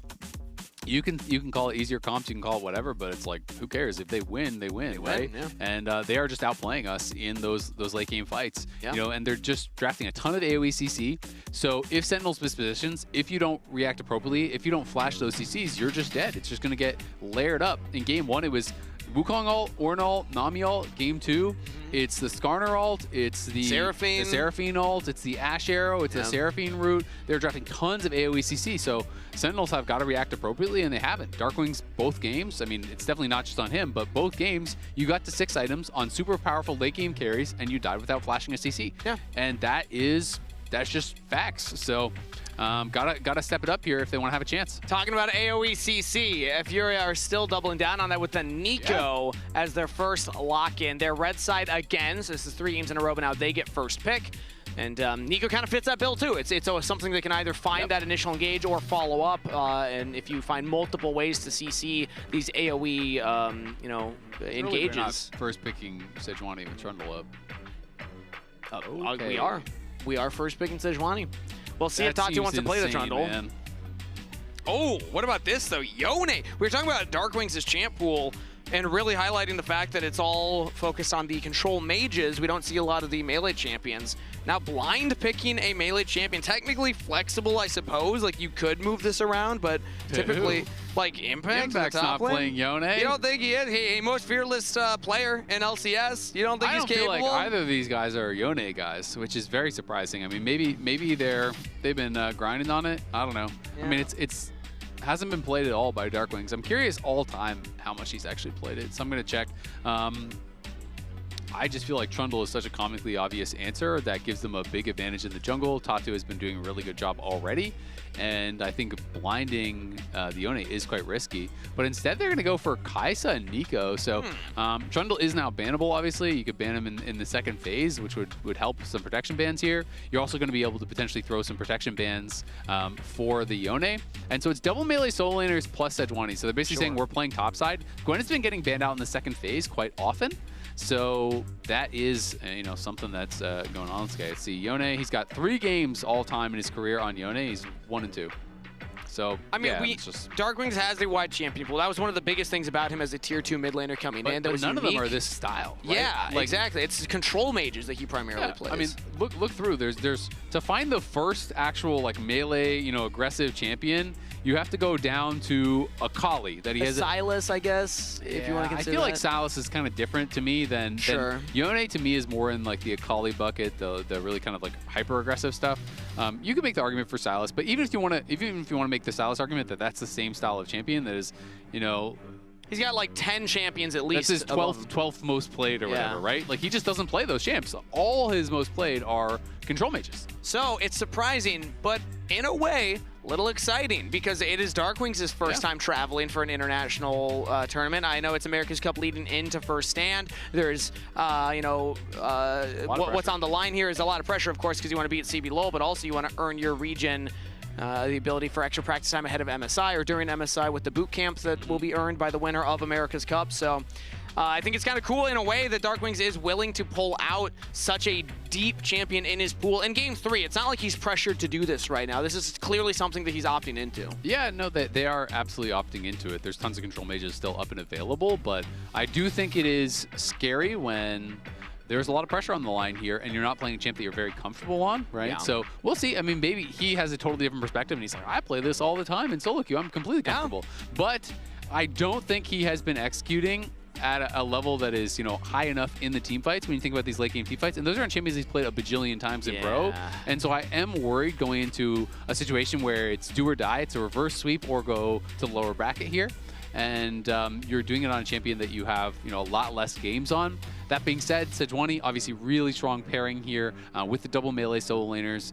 They grab the rel, so it could be like an MF or something over the top if you want. Yeah. You know, This is a big like dive comp that I'm seeing so far. Like now they have the big high impact ultimates that can do damage, and it's Twisted Fate as the answer for the Yone. Yeah, so TF is going to bring some much needed point and click CC against a couple of these champs. It's also going to allow you to play to the side lanes. So they're seeing, all right, Sentinels are drafting this sort of top side. They want to play towards side lanes. They want to be able to look towards split push and creating advantages there. Well, now Mbessa has some backup, right? Now Mbessa has the backup of the TF. And TF is also one of these champs where very auto attack focused. You're going to be just harassing down this Yone. Every time the Yone is looking to go stolen bound, you're just going to be trying to throw in the yellow card, stun him up, push it back, and we'll see how it's going to work out here. But I will say you are vulnerable to all-ins for sure on the TF, and Xayah is just kind of about avoiding the dive on the other side. Yeah, basically we have two dive it. comps. Yeah, both sides can just isolate one person and send everything onto it, whether it's public execution plus the Kaisa, or whether it's like the Fate Sealed plus the Sejuani. Like you have all these chain CCs and Plus damage the you can do. Storm plus everything. This is one of those games where when they both play hard engage, that I just feel like whoever gets ahead, it's a giga stomp. Yeah, so it can snowball very fast, which I would say the games have been pretty close throughout the early and middle game. It's just like these late game team fight setups that Sentinels are botching the execution on. And that was not the expectation I had coming into this. If you had said that same thing was happening but reversed the nameplates, I'm like, oh yeah,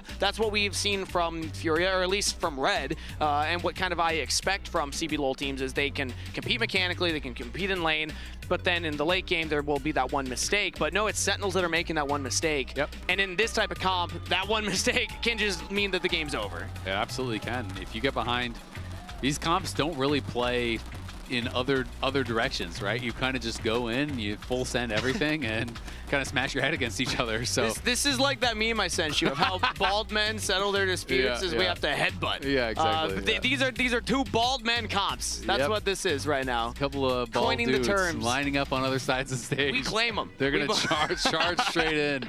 We got two. What's the name of that dinosaur with the big cranium? It's got a fun name. I don't remember. Craniosaurus. I'm just gonna call it that. Two Craniosauruses smacking heads. That's a lame name. You think that's I think that's kind of cool.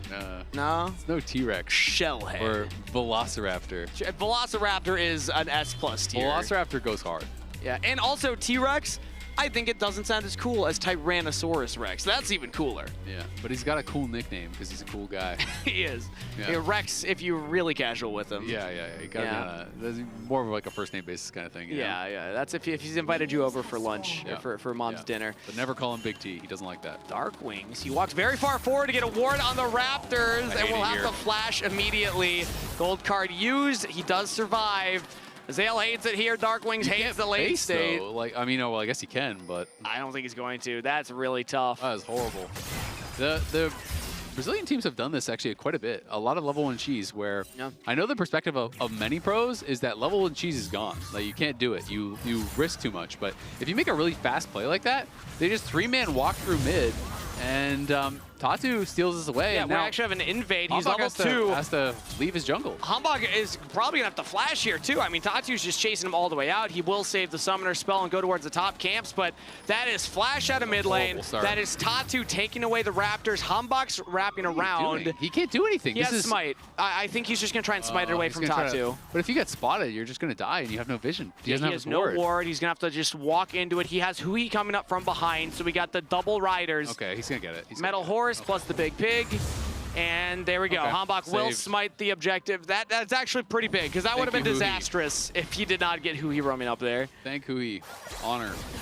Honor right now, yeah. Because that is pretty cooked when that happens to your mid laner, and then your jungler is blasted level 1 as well. But we're up 28 gold in top lane, so we're fine. Impact's like everyone having fun down there? Yeah. I'm winning the trades on Gigo. Yeah, but no, actually, back to the earlier point, I really like that the Brazilian teams have been mixing in these level 1 cheeses. Yeah. They're showcasing that, hey, you're not going to always be able to punish it. We saw that like LeBlanc roam down to bot. We've seen a couple of these plays through mid. If you just do an insta drive-by and they're disrespecting, I mean, Darkwings is super far up, and oh, he misses the cannon too. And I think he missed that range. Or maybe the gold is just not popping up. Yeah, I couldn't tell. I think it's settings. I think the settings, just the gold wasn't popping up, because definitely looked like he got those second minions for sure, but it didn't pop up the gold over his head. Yeah, either way, he's getting heavily chunked out. This is a wave advantage currently for Toots. And Darkwings has not been able to get that back off yet. And yeah, the early invades are super creative, and it shows that they're doing their homework. Like FURIA have been watching, okay, what is the mid lane plan? It's very common for the mid laner to walk up and just drop that ward there to try and spot where the jungler is. Great timing. Yeah, they didn't get punished at all in the bottom side. They're able to get back down there. IU's also up in CS right now as Hambach on the top. Scuttle will smite it and get away. Yep, so he has smite. Tatu had no smite, so Hambach has recovered really, really well. He's actually even ahead in the pacing right now. And credit to Darkwings, he lost, what, 2/3 of his health at level 1, and is basically just down the 6 CS, so not the end of the world here. Of course, not the start he wanted, but Tatu on the re-invade there for the Raptors is going to be pretty nice. Perfect timing. Yeah, that was on spawn. He walks up, drops the ward, preps the Q, gets the Darkened Blade as they spawn in. So Tatu is ready for it. And now Hambach's on the top half of the map here, looking potentially at Gigo. Impact's trying to get this wave in. Gigo gets a good trade back as Hambach is waiting in the wings. Even if they get this wave in, it's tough. Yeah. You know, he knows he's not spotted yet, but this is a risky dive. This is very risky. He has a Flash is biscuit available. too. Yeah, Gigo should be just fine. Flashes away, and Sentinels will still continue to commit for it. They get the Sejuani stun. First blood to Impact, traded on Hambach. Yeah, that's super worth actually, because you crash the wave, you get first blood, you get a plate. If Impact can kill this full wave, so that is really beneficial. Honestly, a pretty spooky dive. I don't think Gigo used his biscuit. Oh, yeah. Unless another biscuit just popped in, but I'm actually kind of curious about that. I don't know if it would have made the difference, but that came down to the final auto or two.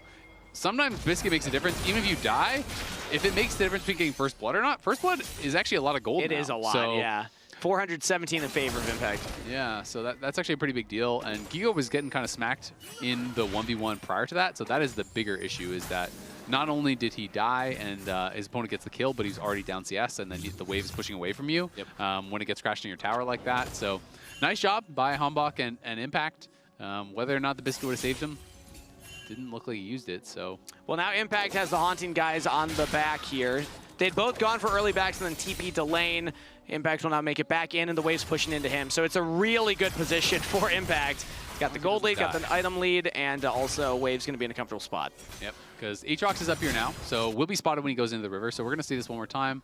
I guess we can't really see if he popped. I mean, he has a potion running. I don't know if he popped the biscuit or not. Not really going to be able to see unless we can see the inventory, to be honest. He might have gotten the other biscuit afterwards. Yeah, it might have been a second biscuit. I'm not actually sure.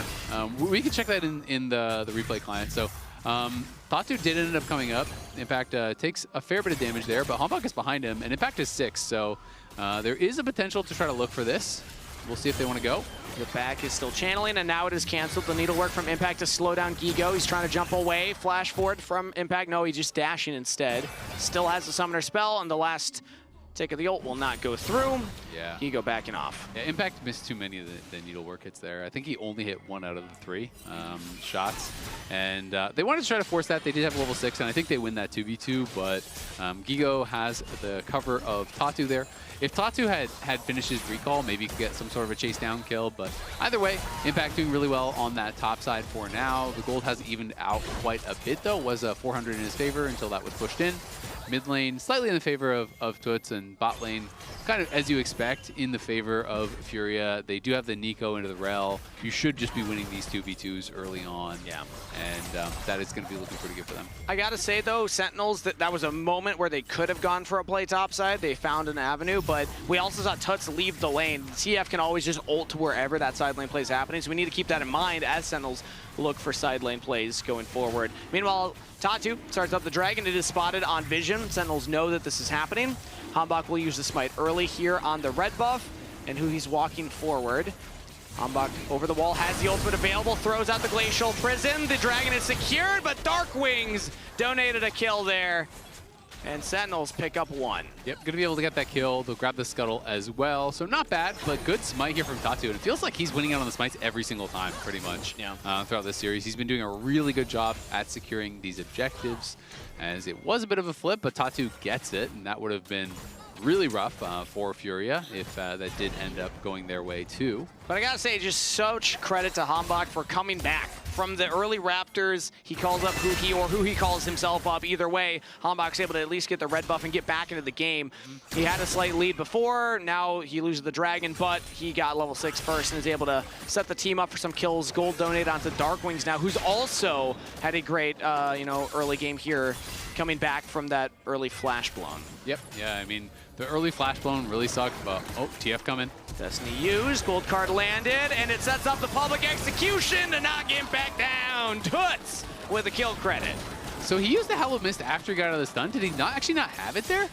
Because if he uses the Hallowed Mist prior, either it just came up after he got gold carded or he was trolling. Because I really want to see that again. Because if you Hallowed Mist that, then you can't have the public execution. So I assume that Furia only went for it because they have the timing on that. Darkwing sees Tatu in the grub pit.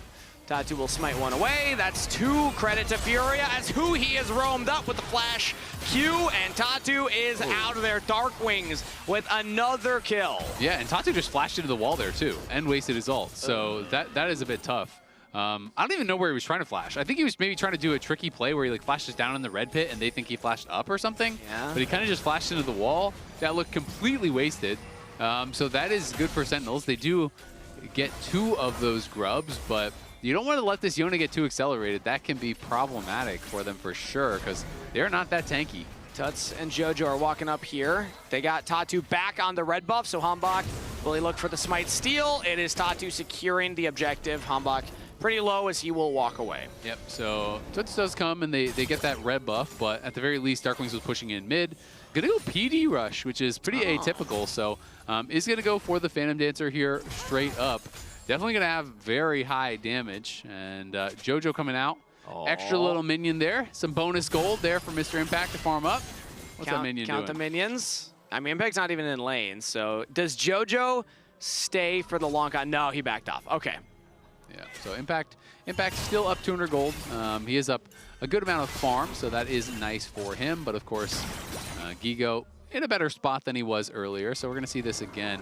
Yeah, so this is, I mean, surely he had the Hallowed Mist. I just feel like there's got to be no way, but he pops it, it's the split second he's out of that, so that's why I was kind of confused about. Try and dodge the gold card. That would have been a higher impact use of the ability. I mean, if he had it, right? I have to assume that he didn't have it. I just can't believe that you wouldn't be able to react to that. Because even if he's on top of your head and he gets the gold card down, the public execution can't hum, so then nothing happens, right? Which is one of the reasons that Gwen is really annoying. Champions like Gwen and sometimes Jax and stuff as well are really annoying for TF because it's very difficult to actually get in and get the gold card down, so they can kind of absorb that pretty well. And then on the other side, obviously Zai has Cleanse as well as the Featherstorm to be able to avoid that, so they have some pretty good tools to actually dodge out on the gold cards, which makes Tutsu's job harder, but getting that kill first time he goes up is going to feel really nice. Yeah, because that was the first time that we have seen the TF ultimate used, and we had highlighted the fact that that could come up in these side lane plays.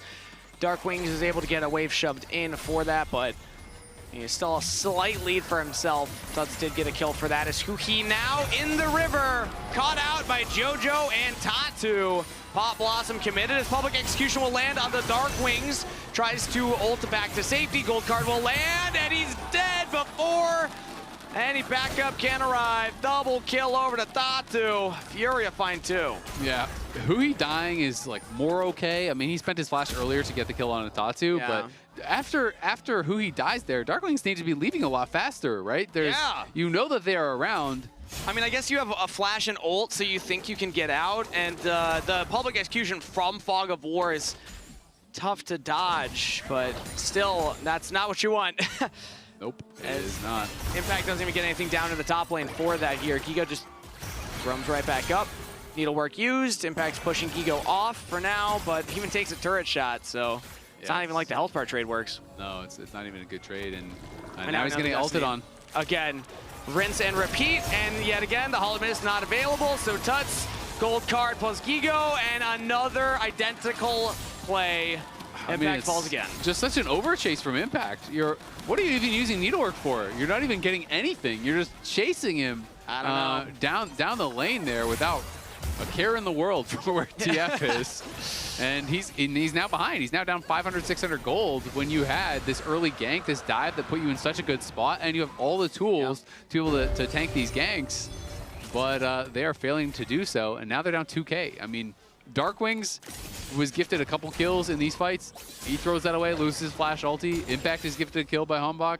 He loses his life twice now to these TF ults. So now you're down 2K, and now you're looking like you were in a horrible spot here. And you had highlighted going into the game with both of these compositions, it can snowball very quickly because the engage options on both sides. Gigo 2-1 and 2 now on the M-Pesa.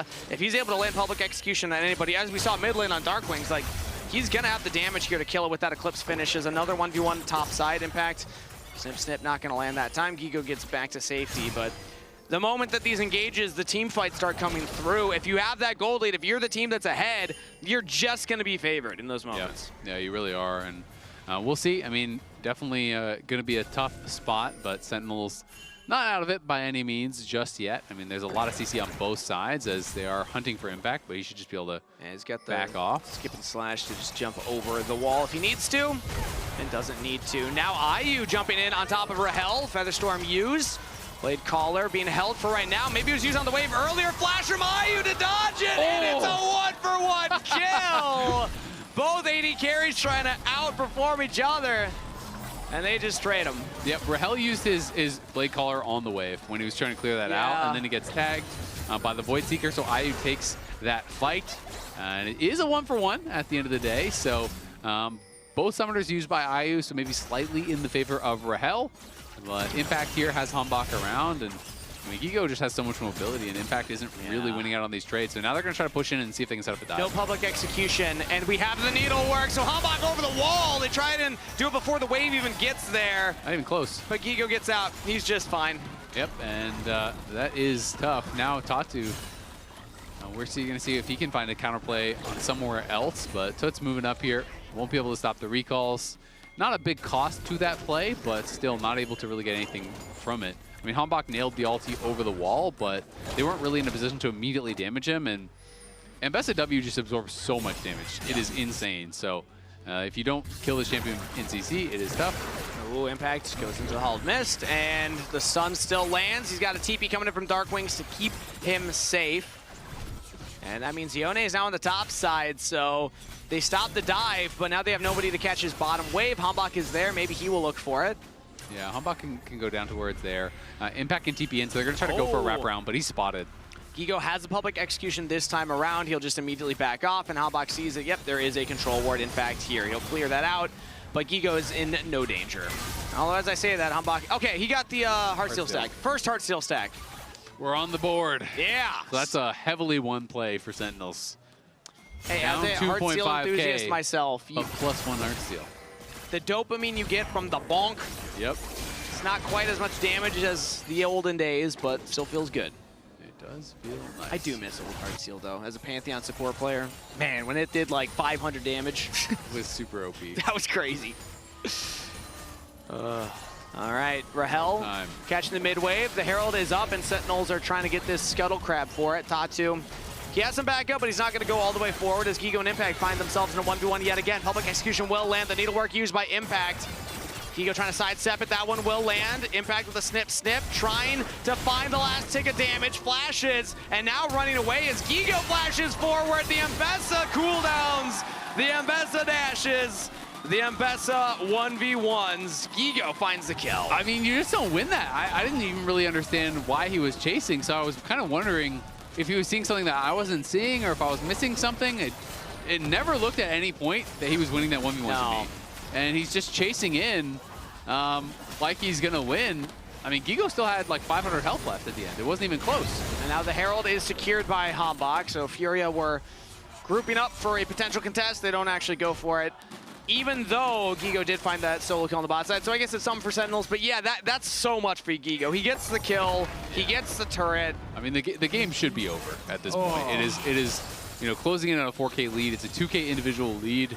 for Impact after he was put in such a good spot. I think he has played a really bad game from that early advantage, and Gigo is smacking him around now.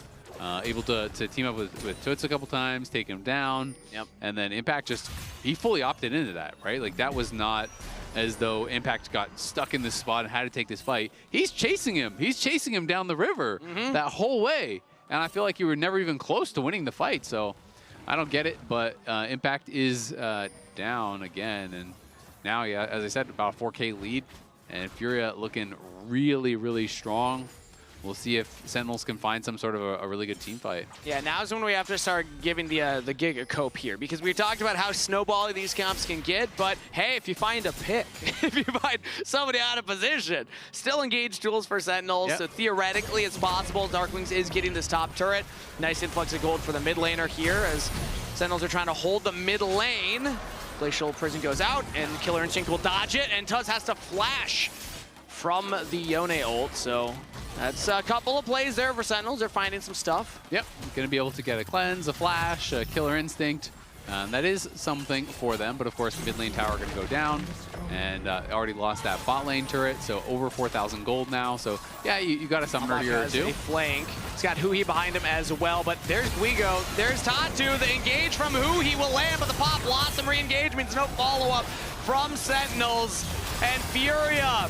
They got the trigger pull as well. We highlighted it before. The engage is real impact, doing some damage. He will trade one back as 3 fall.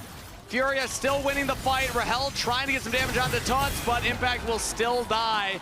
4 for 2 in favor of Furia. Yeah, 4 for 2. Hui goes for the engage, but as you said, Pop Blossom is there, and there's not really anyone in position to follow up anyway, to be honest. So, you know, that was rough. And then I didn't see who actually hit that blast cone, but then Darkwings gets knocked back into the middle of the team. I don't know if that was Furia hitting it and knocking him in, or if that was a mistake from Sentinels again. But now 5.5K gold lead. And it is getting rough. The early rapid fire here. Normally TFs will go Lich Bane second, then rapid fire, but I actually really like early rapid fire in a game like this because it's just going to be all about the CC, all about the pick. So Hui goes, but no one can even hit during it, right? Like, no one's even in position to hit, and the TF ult is instantly there to reinforce. Impact was not in position to really join the fight. It was Gigo who public executioned and then hits the blast cone as we're back to live.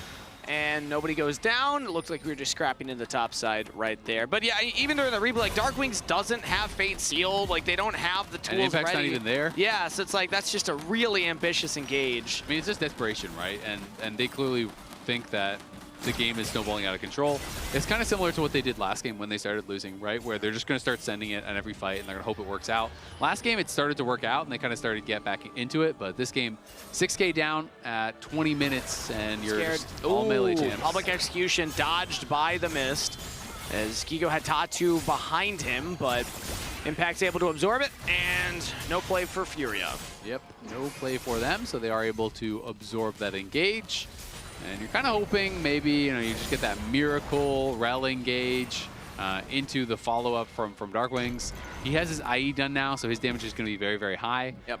You know, you are going to be having the opportunity to burst some people down, but it is going to be tough. And Hui is playing Mikhails, which I think makes sense given the rapid fire rush from the TF, right? Gold card is going to be so powerful in a game like this, but it does mean that he is going to get one shot every time he goes in. Yeah, so he's not a tanky rel. No, you are one set of spells, a Mikhails, and then you die. And that's basically what it is, right? So that's a pretty big trade-off. Yeah, that's not a great place to be as Sentinels will throw the Herald in, teleport in. Got to be careful as their junglers engaged on. Hambach takes a huge chunk of damage. Gigo completes the teleport. And now Sentinels in full retreat. Tatu pops World Ender, lands a Nagab onto Rahel, and a Glacial Prison onto Jojo. They got the Nico. Sentinels with a clutch find in the fight. Can now turn it back around on the Gigo, who's jumping in. Low health bars on the jungler for Sentinels, but it doesn't matter. It's Darkwings going in. Tuts now finally join up with the play. Gold card land, Hui's down, but it is traded for the top laner. 2 for 1 so far. Killer Instinct from Ayu. The Kaisa flies over everybody and is shredding through Sentinels. Double kill to Tuts. Rahel will trade back on the Gigo, but he's stunned up. A quadra kill to Tuts. And FURIA smash the fight. Yep, and that is a big fight indeed for FURIA. Sentinels found a pretty good angle to start the fight. You know, they got a kill or two, but Toots arrives, gets a quadra as they go in, and it just didn't feel like they had the tools to lock him down. You know, when IU goes forward, when Toots goes forward, they realize so many of the tools have already been spent from Sentinels, so they just play it so aggressively, and they're able to find a lot of those kills. That is a suspicious ward. I like how he was using the sweeper, though, so it still seemed like a control word. You never know. There you go. When's the last time you saw a quadra kill on a Twisted Fate in this type of team composition? Let's get another look at that, though. Yeah, it's been a while for sure. Hambach, this was a really nice turn from him. The Glacial Prison, he finds it onto JoJo, and they're able to burst him down before the pop blossom comes through, and then Toots is like, wait, I can't flank? And then you're thinking, hey, it's a 5v3 right now. This could actually be looking pretty good, but Gigo is so fed, flashes out from the Fate Sealed. They re-engage in on Tatu, but I think Hui maybe went a bit too early. Still, though, you have the numbers in this case, but then here it comes. The ult in from IU creates a lot of space. Gigo goes aggressive on the other side. Rahel does take him down, but they just knew there just wasn't enough tools to deal with all of them. So IU full sends it, creates space for the rest of the team. Really well played there from FURIA. He's like, what? We did that? That's awesome. Oh, beautiful moment for FURIA. And I gotta say, tough series for LCS fans watching here. Tough for us as well. Couple of tough days. Couple of tough days. I mean, FURIA, if they just play the rest of this game cleanly, they're going to go undefeated into the finals against both of the LCS representatives. Yep. Yeah, didn't drop a game against either LCS team, so not what you want to see for sure. I mean, Sentinels, this one seems the most over. Last game, I didn't like their draft, but gold-wise, they were still in it. Game one, I thought they were in actually a winning position for a lot of it personally. I'm sure other people will have other takes, but I thought they had a really good shot. But this one, they are kind of just getting blown out of the water. So I'm gonna need everybody at home then. All the LCS fans, raise your hands. We gotta spirit bomb this. We gotta charge up Sentinels right now. Give them all your energy, because they're gonna need it, man. It's a 7K gold deficit.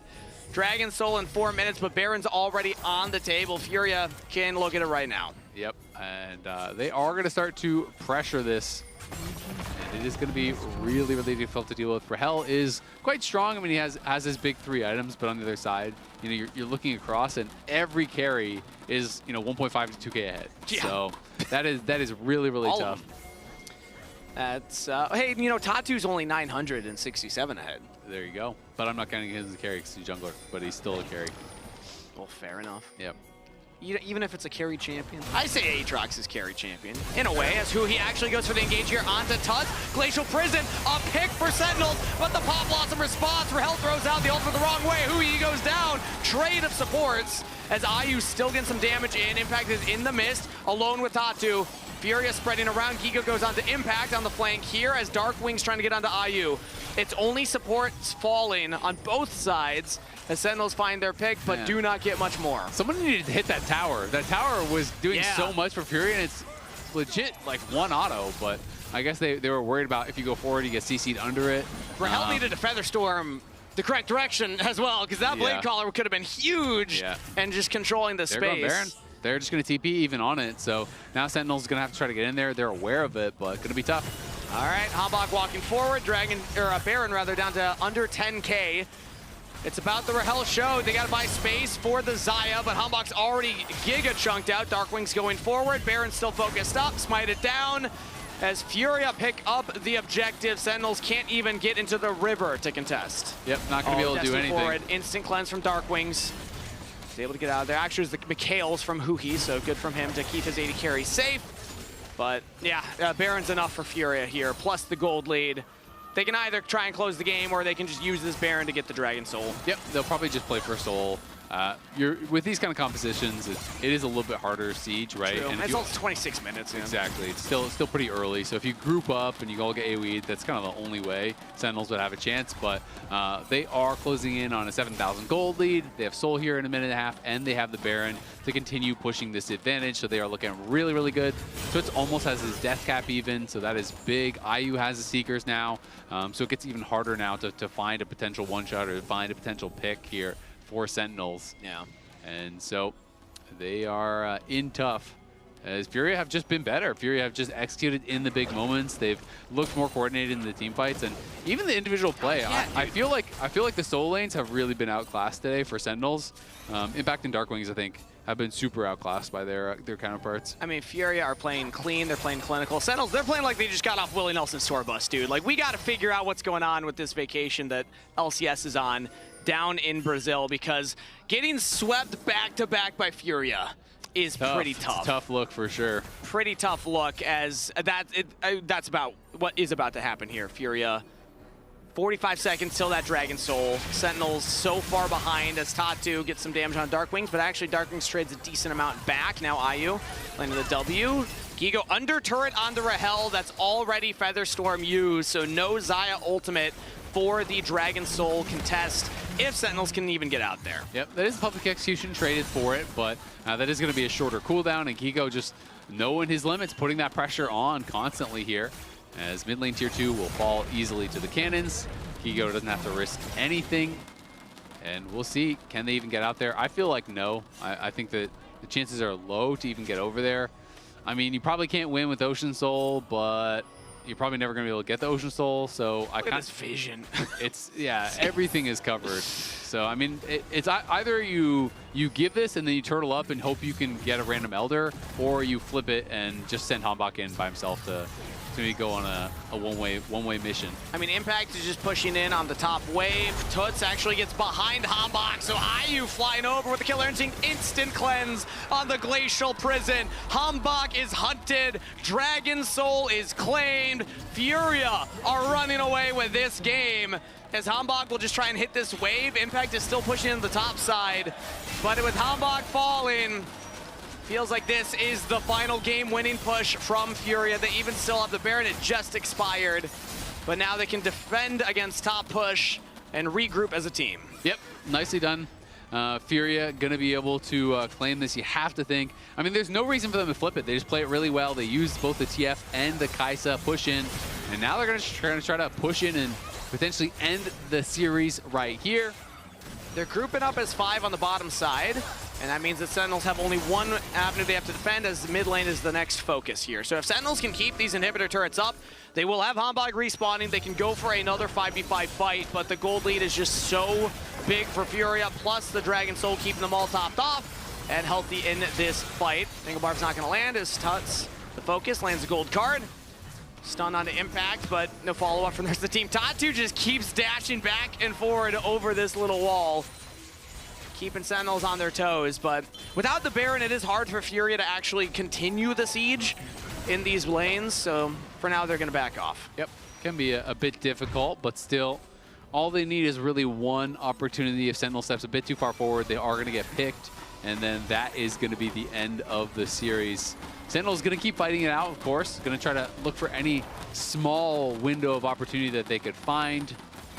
It is going to be so tough, though. I mean, maybe you one-shot the TF who has no Zonias. And, yeah, maybe. I mean, it's going to be Miracle Plays at this point. It could be Gigo. If he walks up and hits this wave, he's giving us an opportunity. But yeah, he doesn't have to. Wait for the rest of the team.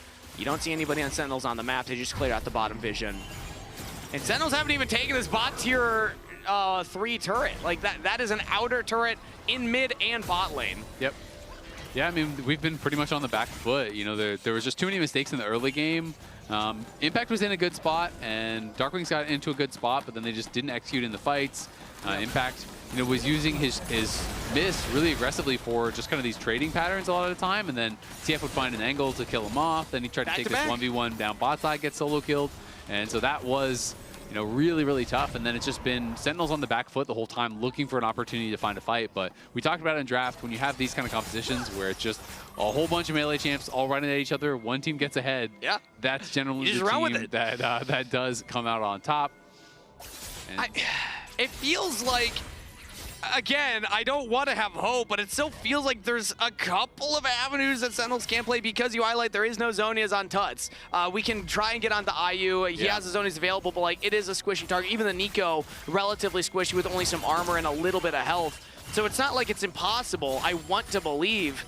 It's just so hard to right now. FURIA have played this so well. I mean, the gold lead, though, is so massive. So yes, there is a world in which you one-shot the TF or whatever, but what happens after? Exactly. You have to spend so many tools to do that, and everyone on their team is super fed, right? We're talking to Freak. Dragon Souls are worth around 6K of stats, and then they're over 8,000 gold heads. So you have to be thinking about it as a 14,000 gold lead at 30 minutes. Right? And when you think about it like that, it's very, I don't very like tough. it. No, I'm not. I'm going to choose not to. I'm going to choose to ignore the dragons and the numbers and the let's items flip it. Let's go, and baby. the stats. I'm going to focus on Sentinels. I believe in the magic. Looking at the big purple worm, baby. Gigo has the teleport. He's going to go for the flank right now. Could come down to a smite fight. Tatu gets in the pit, but does not get it. Now he's all alone for a few seconds. Sentinels, they get the GA. They get the Baron. And now they got to fight their way out of here. Flash over the wall from Tatu. Now goes back over. Ayu can't get the damage out. Sentinels, they find their kill. But in goes Gigo. In goes Tut. The Blade Caller does not get the kill. Sentinels fought for it. They almost found a play. The Baron is not enough. You gotta win the fight afterwards. Furia hold the line, and they get the ace. They'll get the game. Azael, we just got swept by CBLOL. Twice by the same team, man. Furia, too good, too strong. Good try at the end there by Sentinels. They got the Baron. They got a couple kills. Honestly, not bad, but Furia gonna take that Baron for Nexus trade every time. Well played to Furia, undefeated against back-to-back LCS opponents in the America's Cup. They will 3-0 Sentinels and continue to finals. Well played. They're just better. I mean, yeah. You know, we can make excuses that whatever we want. Yeah, it is tough traveling down there. It is tough, you know, not having a lot of time in between the events, but at the end of the day, Furia are just outplaying across 2 series. This one was a lot closer. It felt like, even though it was still a sweep, I think Sentinels had really good chances in Game 1 and Game 2. Yeah. But they did not execute when it mattered. They, you know, kind of choked it in the big moments, and Furia did not. I feel like they drafted really smart comps. They played towards their wing conditions really, really, really well. Game 1, Game 2. A lot of AoE CC. They coordinated well with that. This game, they obviously go with the TF, which, you know, it's kind of a controversial pick. Some people really don't like it, but they found the windows to punish Impact where he was missing that hallowed miss. They get up there, they kill him multiple times, and I just think they played a great series. My favorite play also is when the Dragon Soul is being set up, Tuts uses Destiny to get behind, throws the gold card, sets up the Killer Instinct from Ayu, and they just eliminate Hombox approach. Like, that's a really cool way to play it, because like Kai'Sa ult is kind of a semi-global, but you need something to set it up. TF's a semi-global, but often you need something to follow it up. Hey, that paired beautifully. That was a really fun moment there too. So it wasn't just the top lane. It was Tuts always getting around the map, setting up the team. And I mean, it hurts as an LCS fan. We're a little biased on this cast being the English We're broadcast. a lot biased. We were told to full send the bias. Full send the bias. Well, I got to say, bias for Brazil. Congratulations on the 3-0. I got some Brazilian soda cans here for us. Will you crack one open with me? Yeah, sure. There we go. You know what? For Furia. For Furia the Brazilian right there. original, it's like it a says. yeah. I've never tasted this before. That's good. That's actually delicious. Not bad. Cheers. Cheers. Cheers to Furia. A well-earned win. We have Huhi here joining us for an interview after their loss today. I'm curious what the team's feeling after that one. I mean, yeah, let's get it from Huhi himself. Hello, Huhi. Thank you for joining us. Tough after going down 0-3, but still happy that you can join us. How you feeling? How's the team feeling after playing Furia? Yeah, I mean, we got 3-0'd by Furia, and obviously, like, we should play better, but yeah, getting 3-0'd is not a great feeling, but I think props to them, they played well, and we underperformed, so it is what it is. We just have to show up next time. How did you feel, like, obviously Game 3, that one got away from you guys pretty quick, but Game 1, Game 2, to me, felt like you guys were in pretty good positions, but just kind of failed to execute in late game team fights. Did you kind of view it the same way, or did you think it was more about, you know, something else? Kind of, how did you view those 2 first games? I think you touched the base pretty well. I do think Game 1 and Game 2, we were in a pretty decent spot to win the game, and the game kind of blew up because we had, like, bad executions in team fights, but overall I feel like I also played pretty bad early game, like getting caught a lot and stuff like that. So yeah, I think those are the things that we just have to look at and try to fix for the next time. Well, I want to give some credit to Furia and get your thoughts on them, because they just went undefeated against both C9 and Sentinels now. As a competitor, what do you have to say about Furia and the way that they play League of Legends that's giving them the success? I mean, I think they're pretty aggressive and they're actually pretty good. I think it kind of plays in both ways where like I feel like, you know, sometimes we're not performing best, but also they're just like overall better than us for now. So yeah, I think even though it's like we won versus Red, I think Furia was the better team in my opinion that when I played them on stage. So yeah, I think there's just a lot of things that we just have to look internally and try to perform better if we face them again in the finals. So how are you feeling then tomorrow? Because obviously I think a lot of LCS fans were thinking, all right, it's going to be LCS, all LCS finals. We know that that is not true now. Yeah. Furia is already going to be waiting in the finals. You're going to have to play against C9 in the lower bracket. Obviously, they beat you guys in playoffs in the LCS playoffs, but a lot of people are feeling like C9 is looking worse these days. So are you guys feeling pretty confident? Yeah, I think I definitely still do feel confident about this tournament. I think all we got to do now is, you know, like we play tomorrow, so there's not much preparation that we can do. We just have to make sure that like our body condition is good, like we're sleeping decently well, and try to show up tomorrow like how we will normally do. And I just want to be able to play our game. So yeah, I think mainly that's what we're going to focus on. Cool. All right, well, we'll be cheering you on against C9 to see who will come back for the rematch against Furia in the finals. Thank you so much, Huhi, for coming and chatting with us. We're going to let you get going while we wrap up the show. Yeah. Always tough to take those interviews right after a loss like that, but I'm happy we got to hear from Huhi. And again, he's giving credit. I mean, for your board, just better on the day. Yeah. I mean, it's undeniable. They've been better across both those series. You know, yeah, you can make whatever excuses you want, but at the end of the day, it's about who is executing in those big moments, who is performing in the moment. And Furia across the whole series was better in the big moments in all 3 games, right? They were showing up when it mattered. I felt like Tatu was winning the smites. I feel like they're just executing in the team fights. And I think in particular their carries were executing better to me. This series really did feel like solo lane gap. I felt like, not that other players didn't make mistakes and not that it's all on, you know, any one player or anything like that.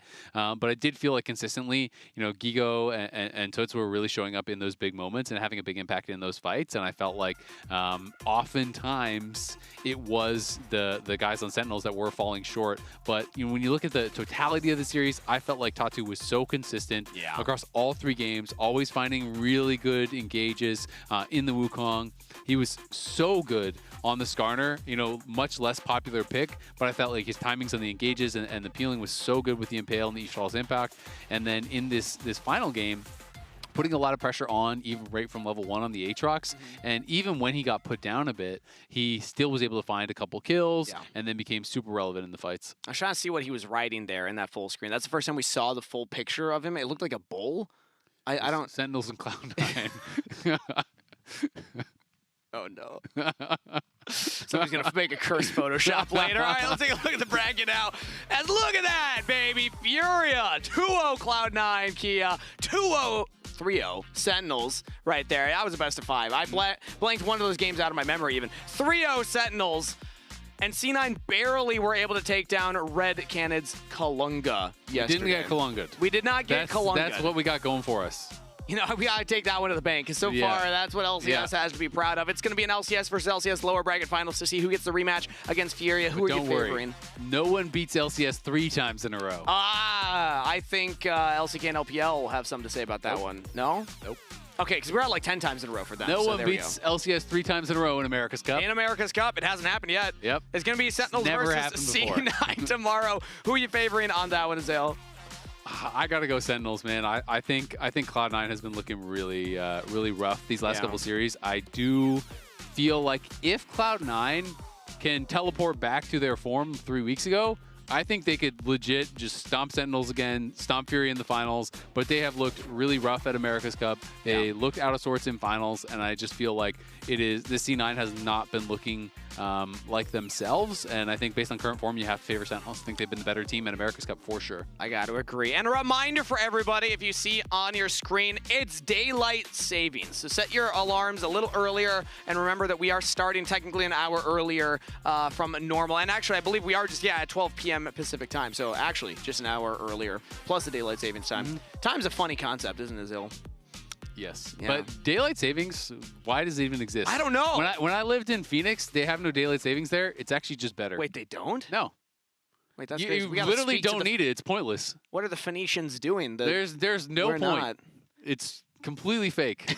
You don't need it. You don't need daylight savings. Time is a construct, everybody. But remember that we will be an hour earlier on Sunday. Yeah, just Sunday, right? Yeah, I think it was just Sunday. That's when daylight savings in. Saturday, tomorrow. I'm hearing from producers. Thank you, producers, for saving me right here. And then also daylight savings time on Sunday. Set your alarms, everybody. Thank you for tuning in. We just got 3-0'd by Furia. Let's see tomorrow who can get the rematch. See you there. We find ourselves in the upper bracket. Both of these teams defeated their opponents in 2-0 fashion to get here. And now we see who wins in their first best of 5. It's going to be Furia taking on Sentinels. Jumping forward, now turning onto the Dragon. Tatu looking for it. He got it! Tatu with the Dragon steal. Sentinels will now go for the approach. Tatu finds the engage here onto Impact. Still has the stasis call. The Forge God will land. Tidal Wave follow-up. Impact is down. And Furia are running away with the team fight. Double kill to IU. Rahel does not have the space to work with. Gigo is too tanky. Tatu just Ixal impacts into the wall in mid lane, though. We have a 1v1. Dark Wings again escapes. Die from Hambach, but Tatu flashing forward for the kill. Who he's going to go down as well, I don't know. We need to go under that turret. Focus onto the bar, but instead they turn on to Dark Wings, who's too far forward from the rest of Sentinels, who he missed time in the temper phase to try and save his mid laner. Dark Wings goes down, but he might be traded for Tuts. If they can get the Akali, it could be worth. Flash up the wall from Tuts, and he takes down Hui. Furia will not lose their mid laner, and they'll kill Impact out of the Zahen passive. Sentinels do not win the Dragon Soul fight.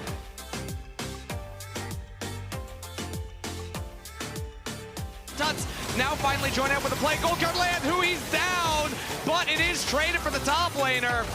2 for 1 so far. Killer instinct from IU. The Kaisa flies over everybody and is shredding through Sentinels. Double kill to Tuts. Rahel will trade back on the Gigo, but he's stunned up. A quadra kill to Tuts.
Fashion is my sedative. Can someone call a doctor or my therapist? I'm too busy getting it. I'm a CEO representative. I'm positive, you're negative. Phantom of your narrative. Cause I dance, avalanche. I can show you who I am. What? Cold heart, they call me ICE. Everybody wanna be like me. I'm up in the VIP. All these other girls tryna gaslight me. And what? So shocked. Taking shots. So hot. Blowing kisses like mwah, mwah, mwah. So shocked. Taking shots. So hot. Blowing kisses like mwah, mwah, mwah. So shocked. Taking shots. So hot. Blowing kisses like mwah, mwah, mwah. Cold heart, they call me ICE. Everybody wanna be like me. I'm up in the VIP. All these other girls tryna gaslight me. And what?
show you who I am. What? Cold heart, they call me ICE.